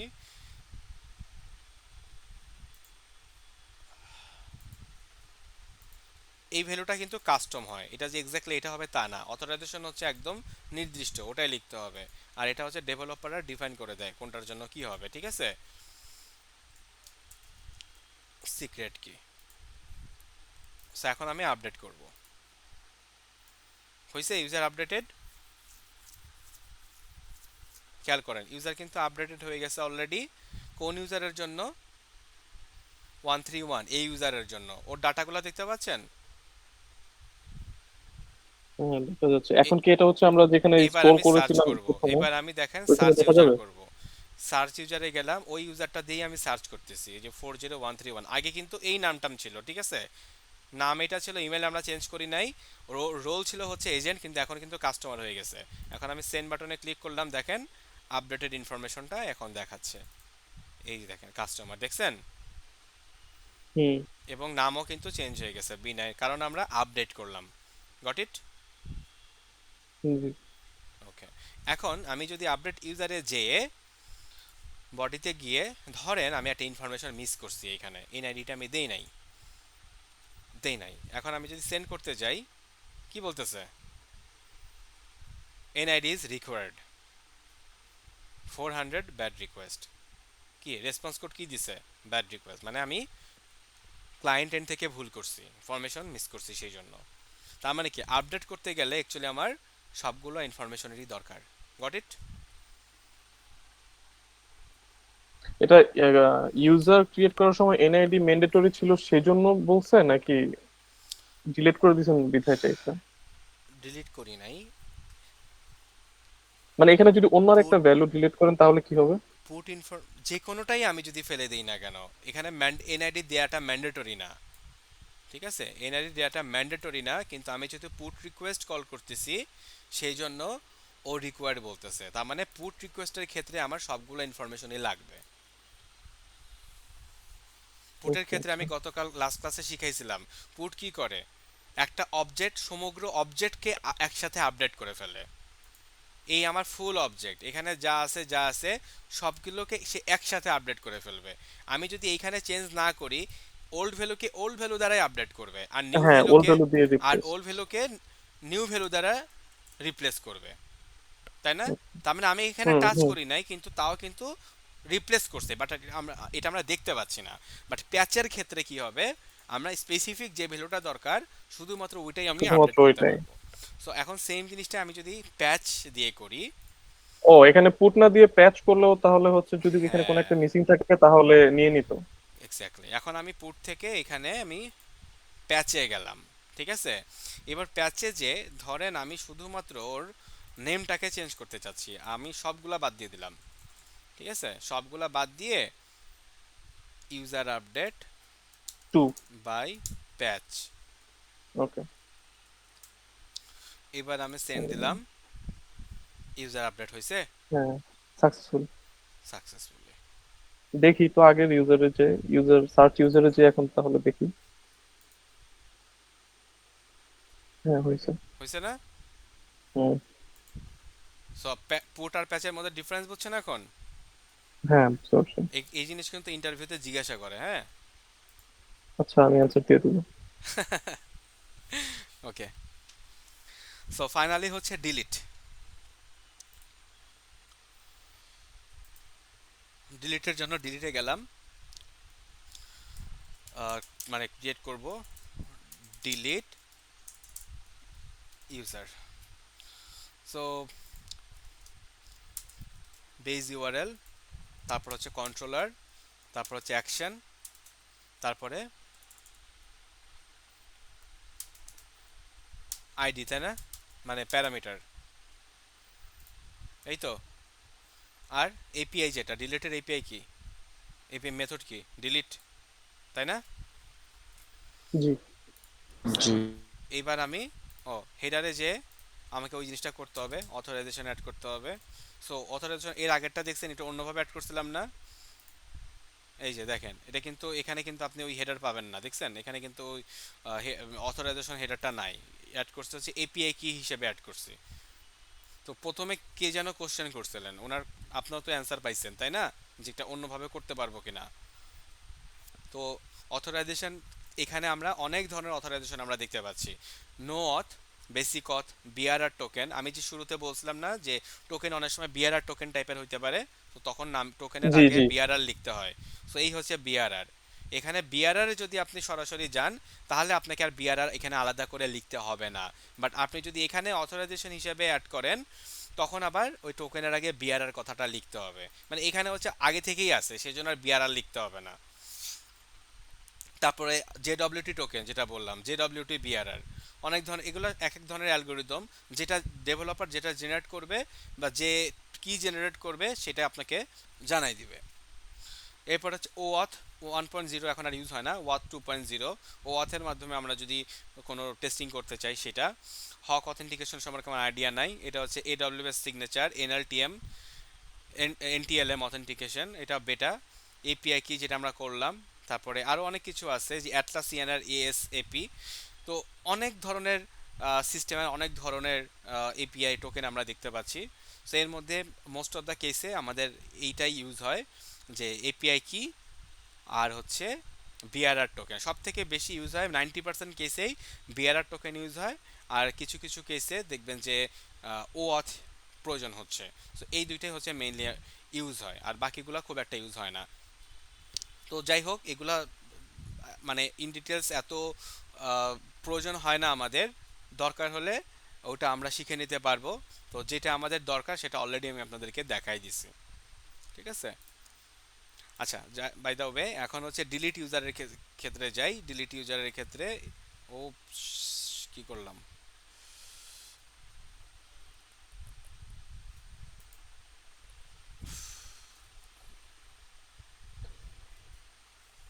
আমরা যে কালেকশন গুলো সেভ করেছি ওইখানের একটা কি ডিলিট হয়ে গেছে মোস্ট প্রবলি। না না না, এখানে আমার ইমেল, ইমেল, এখানে ইমেল লেখা ছিল। কিছুই হয়নি।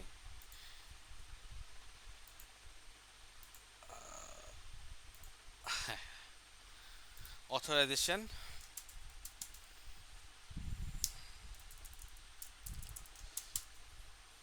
টোকেন এবং এক্স অথ সিক্রেট কি।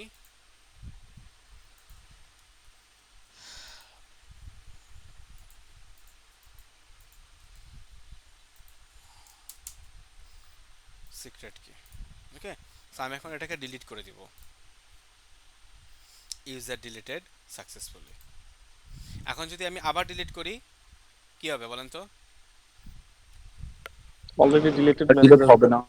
অলরেডি ডিলিটেড দেখাবে, হবে না কেন, হয়েই তো গেছে। তার মানে এই আইডিটাকে শেয়ার খুঁজে পাবে না, তাই না, ডাটাবেস থেকে কিন্তু ডিলিট হয়ে গেছে। সো এখন এখন জি। পর্যন্ত 200 ওকে দেখাচ্ছে, বাট আমি যখন সেকেন্ড টাইম ক্লিক করব, 404 দেখাবে, মানে not found, user is not found, ঠিক আছে। বুঝছেন নাকি ওকে। না। না, না, বুঝতে পারছি।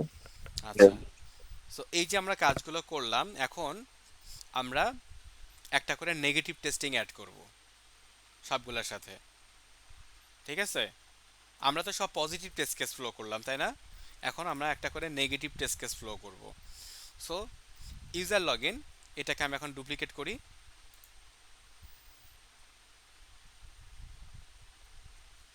জাস্ট নামগুলো একটু চেঞ্জ করে দেই। ইউজার লগ ইন, এটা হচ্ছে নাম দিলাম wrong user log in, wrong user log in. এখানে খেয়াল করবো এখানে যা কিছু থাকে এইগুলা আমাদের কিন্তু থাকা যাবে না আর, হ্যাঁ ফেলে দিল যেহেতু ডুপ্লিকেট করলাম আর কি, সো এগুলো তো থাকবে না। সো ধরেন আমি এখানে রং একটা ইউজার নেম দিছি, পাসওয়ার্ড দিছি। সো এখন আমি সেন্ড যদি করি কি বলতেছে, পাসওয়ার্ড ইনকারেক্ট, রাইট? সো আমার টেস্ট কেস কি হবে, এখন আমি স্নিপেট থেকে নিয়ে আসি, তাহলে আমি দ্রুত করতে পারবো। অলরেডি এখন এগুলো আপনারা জানেন, এই জন্য আমি এখন আপনাদেরকে প্রসিডিউরগুলো দেখাচ্ছি। সো আপনার টেস্ট নেম কি হবে, user can not log in with wrong creds, তাই না? সো জেসন ডাটা ডট কি পাচ্ছি এখানে, শুধু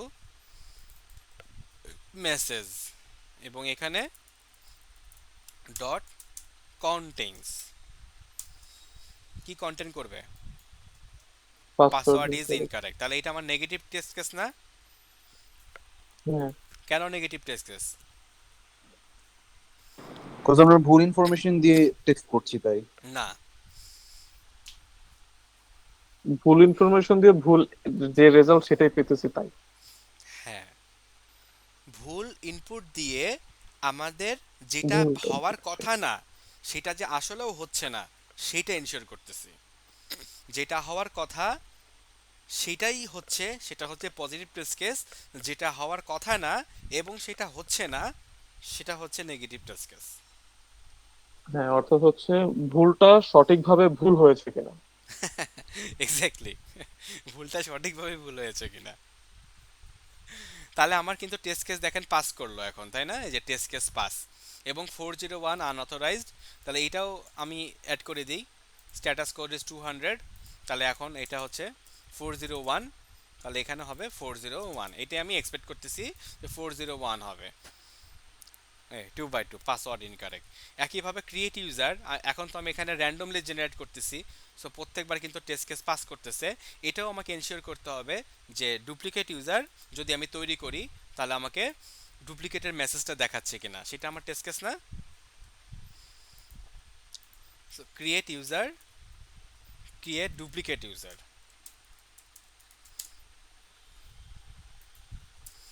ক্রিয়েট ডুপ্লিকেট ইউজার, এবং এখানে যা কিছু থাকে সব ফেলে দিব, তা না হলে পরবর্তীতে ঝামেলায় পড়বেন।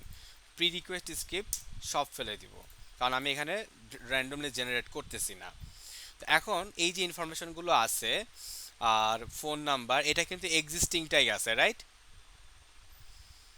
এক্সিস্টিংটাই আছে। সো বা আমি যে কোনো একটা এক্সিস্টিং নিয়ে আসতে পারি। তো ফার্স্ট টাইম এটা করছে, ক্রিয়েট করছে, ওকে। এইবার দেখেন, এইবার কি বলতেছে, user already exist, right?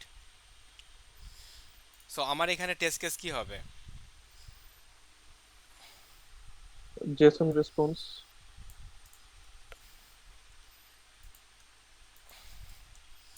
User can not be duplicate registration.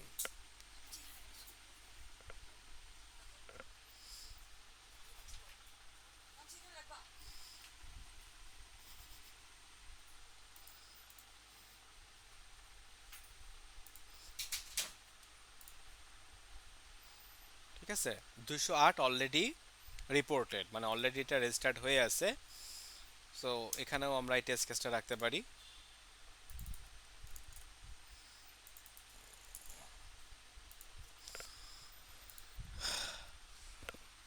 User প্রথমে অলরেডি, এখানে তো মেসেজ চেঞ্জ করিনি তো। সরি, ইউজার অলরেডি এক্সিস্ট, এই মেসেজটা আমার চেঞ্জ করতে হবে। হ্যাঁ, হ্যাঁ, মেসেজ টু কন্টেইনস দেন হচ্ছে মেসেজটা। ঠিক আছে। তাহলে আমার 2 আউট অফ 2 পাস। এরপর হচ্ছে সার্চ ইউজার, সার্চ ইউজারের ক্ষেত্রেও আমরা কিন্তু নেগেটিভ টেস্ট কেস করতে পারি, কিভাবে বলেন তো?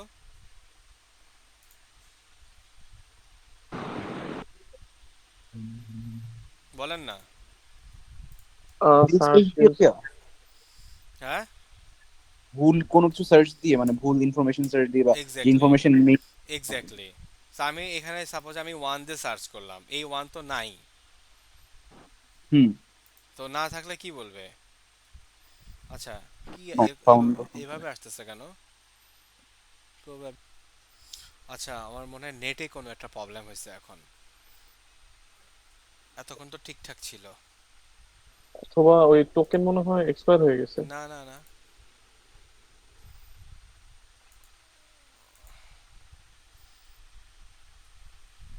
আচ্ছা আমি একবার ক্রিয়েট ইউজার করি, ক্রিয়েট ইউজার করলাম, 2 out of 2 pass, search user, user found.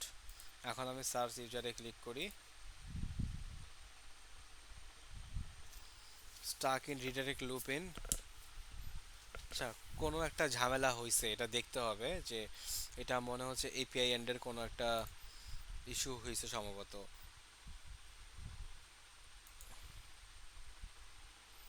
হুম,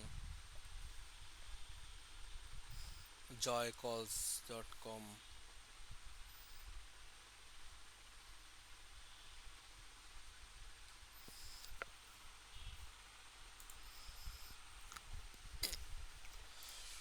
আচ্ছা, আপডেট ইউজারের ক্ষেত্রে আর মানে কিছু নেগেটিভ নাই আসলে।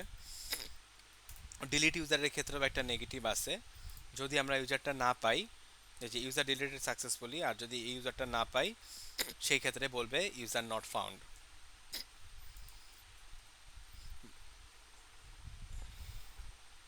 আচ্ছা বাদ দেই, ডিলিটের ক্ষেত্রে ডিলিট হওয়াটাই আসলে আসল কথা। সো আমি এটা এটা ডিলিট করে দিচ্ছি, এটা দেখতে হবে যে এটা কি কারণে আসলে এরকম অড বিহেভ করতেছে। টোকেন এক্সপায়ার হয়েছে এখন, হ্যাঁ। আচ্ছা, সো এটা দিলাম, আর আমি যদি এটা দিয়ে ট্রাই করি এখন, same behaviour. Okay, by the way আমি এটা দেখবো, আমি এটা আপাতত ফেলে দিলাম। সো আমার এখানে তাহলে আমার দেখেন অনেকগুলো টেস্ট কেস হয়ে গেল না, অনেকগুলো টেস্ট কেস আছে। জি ভাইয়া। এগুলা টেস্ট কেস না, এগুলা হচ্ছে এক একটা রিকোয়েস্ট, যেমন user log in, wrong user log in. এই রিকোয়েস্ট বা এই সিনারিওর আন্ডারে আমার দুইটা টেস্ট কেস আছে, এই সিনারিওর আন্ডারে আমার এই দুইটা টেস্ট কেস আছে, এইটার আন্ডারেও আমার এই দুইটা টেস্ট কেস আছে। সার্চ ইউজার তো একটু ঝামেলা হলো, কিন্তু এটার আন্ডারে একটা টেস্ট কেস আছে, এই যে একটা টেস্ট কেস আছে। আপডেট ইউজারের জন্য আমি সিনারিওর জন্য কোনো টেস্ট কেস করি নাই, মানে আপডেট হচ্ছে এটাই মনে করেন যে itself is a test case. আর ডিলিট ইউজার, এটার ক্ষেত্রেও ডিলিট হচ্ছে, এটা ইনশিওর করা যে টেস্ট কেস হচ্ছে, ঠিক আছে। তো এই হলো ব্যাপার। সো আমরা একটা কাজ করি, সব এই যে টেস্ট কেসগুলো লিখলাম এইগুলোকে আমরা একসাথে রান করব, কালেকশন রান করব। সো এখান থেকে এই যে এখানে ইয়ে আছে, তো আমরা কিন্তু অলরেডি চেইনিং করে ফেলছি। এইবার এখান থেকে এই যে রান কালেকশনে গেলাম, রান কালেকশনে গিয়ে সবগুলা টিক চিহ্ন দেওয়া আছে, রান ম্যানুয়ালি। তো এখান থেকে ইটারেশন একবার চলবে, ডিলে মানে দুইটা রিকোয়েস্টের মধ্যে কত সেকেন্ড ডিলে দিব সেটা। সো ডিলে দিচ্ছি না, বা জিরো থাকুক, ডিফল্ট যা আছে থাকুক। এবার আমি রান দিলাম,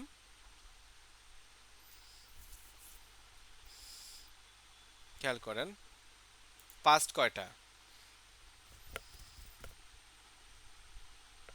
সবগুলা তো কিন্তু দেখাই পাস দিচ্ছে। হয়েছে, সবগুলা পাস করছে। এখন আমি ভিউ সামারিতে যাই, সবগুলা দেখেন সবগুলো পাস করছে, বুঝতে পারছেন? আচ্ছা, হুম। আর আর একটা জিনিস আমি একটু করি, ইয়েস পাইছি। তো এখন আর একটা এপিআই আছে, সেটা হচ্ছে আমরা ইউজার থেকে আপলোড করব, ঠিক আছে। তো ওইটা ডকুমেন্টেশন আমি অ্যাড করে দিচ্ছি।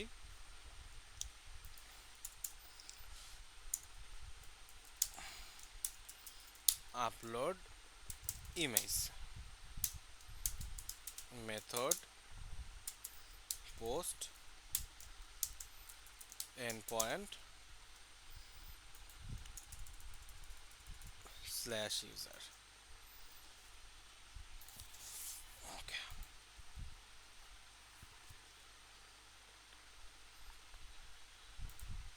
তো আমি এখানে এখন একটা রিকোয়েস্ট নিলাম, এটার নাম দিচ্ছি আপলোড ইমেজ। তো কোন ইউজারে, ধরেন আমি ইউজারের লাস্ট যে আইডিটা থাকবে, এখন আমি যদি ডিলিট করে দেই তাহলে তো আবার পাবেন না, আমি তাহলে একটা ফিক্সড আইডি দিয়ে দিই, কি বলেন? হুম, জি। একটা ফিক্সড আইডি দিয়ে দিলাম, ধরেন 40032। তো এইটা হচ্ছে আমি এটা পোস্ট দিলাম। এবার বডিতে গেলাম, বডিতে যে এখন যেটা করতে হবে, আমি কিন্তু এখন আর র দিব না, আমি দিব হচ্ছে ফর্ম ডাটা। ফর্ম ডাটাতে যে আমি এখানে ইমেজের কিটা দিয়ে দিলাম এবং এইখানে ভ্যালু হিসাবে ফর্ম ডাটা দিলাম। খেয়াল করে আমি হোভার করলাম টেক্সট, টেক্সটের জায়গায় আমি সিলেক্ট করলাম ফাইল। এবার আমি এখান থেকে ফাইল সিলেক্ট করতে পারবো, ধরেন আমি এই পিকচারটা আমি আপলোড করে দিব, ঠিক আছে। এবং হেডার্সের মধ্যে আমাকে অথরাইজেশনটাও অ্যাড করতে হবে, অথরাইজেশন টোকেন, এবং এটাও অ্যাড করতে হবে এক্স অফ সিক্রেট কি।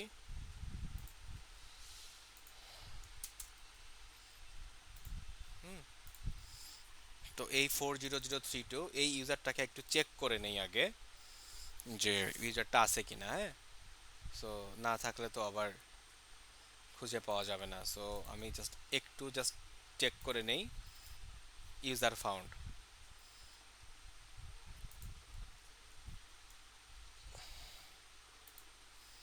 তো আমি এখন আপলোড ইমেজে গেলাম, ইউজারটা আছে, এখন আমি সেন্ড করলাম, কি হইলো, ফটো আপলোডেড সাকসেসফুলি, এবং ফটোর মধ্যে লগো ডট পিএনজি। এখন এই যে 40032 এই ইউজারটা দিয়ে যদি আমি সার্চ করি, খেয়াল করেন কি আসছে, চলে আসছে না ছবিটা, দেখছেন? জি প্রেস জি করছে, ভাইয়া। ফটোর মধ্যে কিন্তু চলে আসছে। এইভাবে আমরা ইমেজ আপলোড করতে পারি।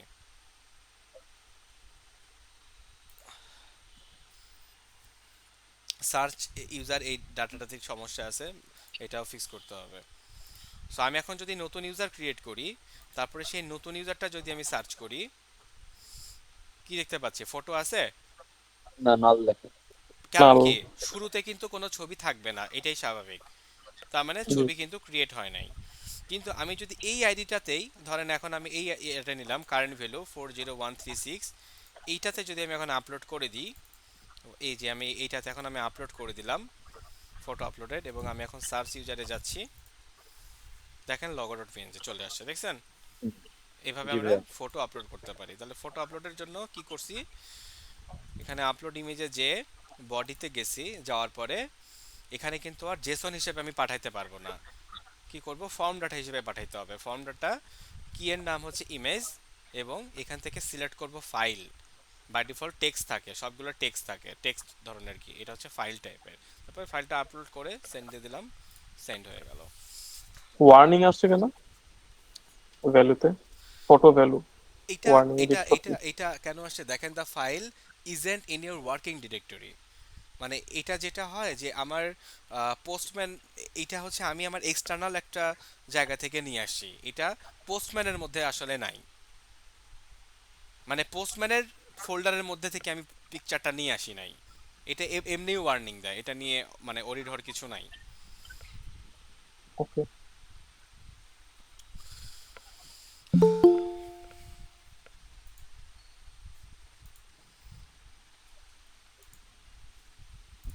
ঠিক আছে। তো এখানে এখন হচ্ছে যে ডিলিট ইউজার, বা আগে যে ইউজারটা ছিল সম্ভবত ইউজারটা একটু পরে ডিলিট হয়ে যাবে। সো আমি এটা আপাতত এইভাবে রাখলাম, এবং আমি কালেকশনটাকে আরেকবার রান করব, হ্যাঁ।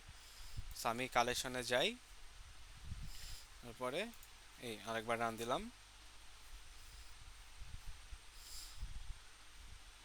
Run again. এই যে এখানে যে এখন ঝামেলা করতেছে, create user, create duplicate user, search user. আচ্ছা, সার্চ ইউজার এখানে একটা এরর দেখাচ্ছে, কি এরর সেটা? 100, মানে ওই মানে কোনো হয়তো হাতের চাপে এখানে ভুল হয়ে গেছে। 200, এখনও একটা এরর দেখাচ্ছে, check if user is found, মানে দেখছেন আমি সেভ করতে ভুলে গেছি, দ্যাটস ওয়াই কিন্তু এই যে ঝামেলাগুলো দেখাচ্ছে। হ্যাঁ, তো ইউজার ফাউন্ড, খেয়াল করেন এই যে এই মেসেজগুলো কিন্তু সব চলে গেছে। টু কন্টেন্টস,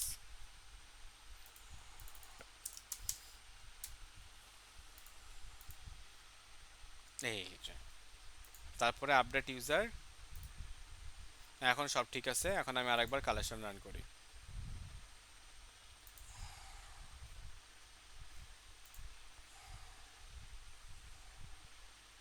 ঠিক আছে না? All past. এখন আমি যদি এখানে ভিউ অল রানসে যাই, এখানে আচ্ছা এগুলো আমরা যতগুলো পাস করছি সেগুলো দেখাচ্ছে।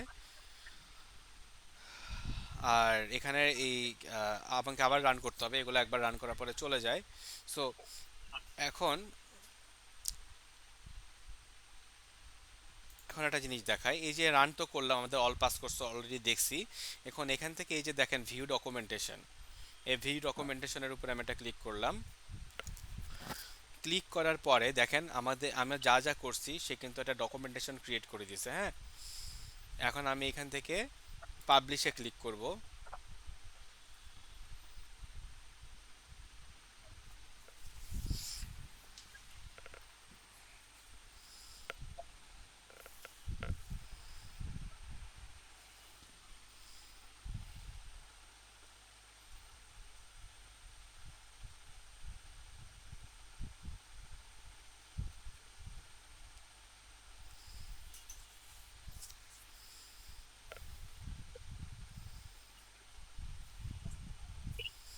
ঠিক আছে, এখান থেকে এই যে যা আছে একটু নিচের দিকে যাব, যে এবার পাবলিশ দিয়ে দিব।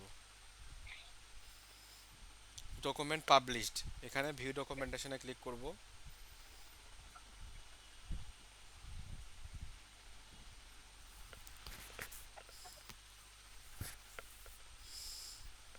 এইবার দেখেন আমার পোস্টম্যান রেডি করে দিছে, দেখছেন? এই যে ডকুমেন্টেশনটা দেখতে পাচ্ছেন, এখান থেকে যে কেউ দেখে বুঝতে পারবে যে আপনি আসলে কি করছেন। ইউজার লগ ইন, তারপরে যে জেসনের কি কি আমি বডি ইউজ করছি, তারপরে সে আমাকে এক্সাম্পল রিকোয়েস্ট দেখাচ্ছে কিভাবে এটা আমি করছি। কারণ এখান থেকে জাভাস্ক্রিপ্টের জন্য কিভাবে কোড করতে হবে সেখানে কোড করে দিছে, মানে ডেভেলপার যদি কল করে কিভাবে করবে। তারপরে সি শার্প এইচটিটিপি দিয়ে যদি কোনো ডেভেলপার কোড করে সে কিভাবে কোড করবে। সো আপনার এই পেগুলো অন্য কেউ যদি ইন্টিগ্রেট করতে চায় সে কিভাবে করবে সেগুলো এখানে দেখাচ্ছে। পাশাপাশি আপনি কি কি করছেন সেগুলোর কিন্তু ইন ডিটেলস এখানে দেখাচ্ছে সুন্দর করে। এবং এখান থেকে আমি যদি রান ইন পোস্টম্যান দেই, তাহলে আপনার যে কালেকশনটা আছে এই কালেকশনটা আমরা সম্পূর্ণভাবে রান করতে পারবো। ঠিক আছে, এইভাবে আমরা ডকুমেন্টেশন ক্রিয়েট করতে পারি।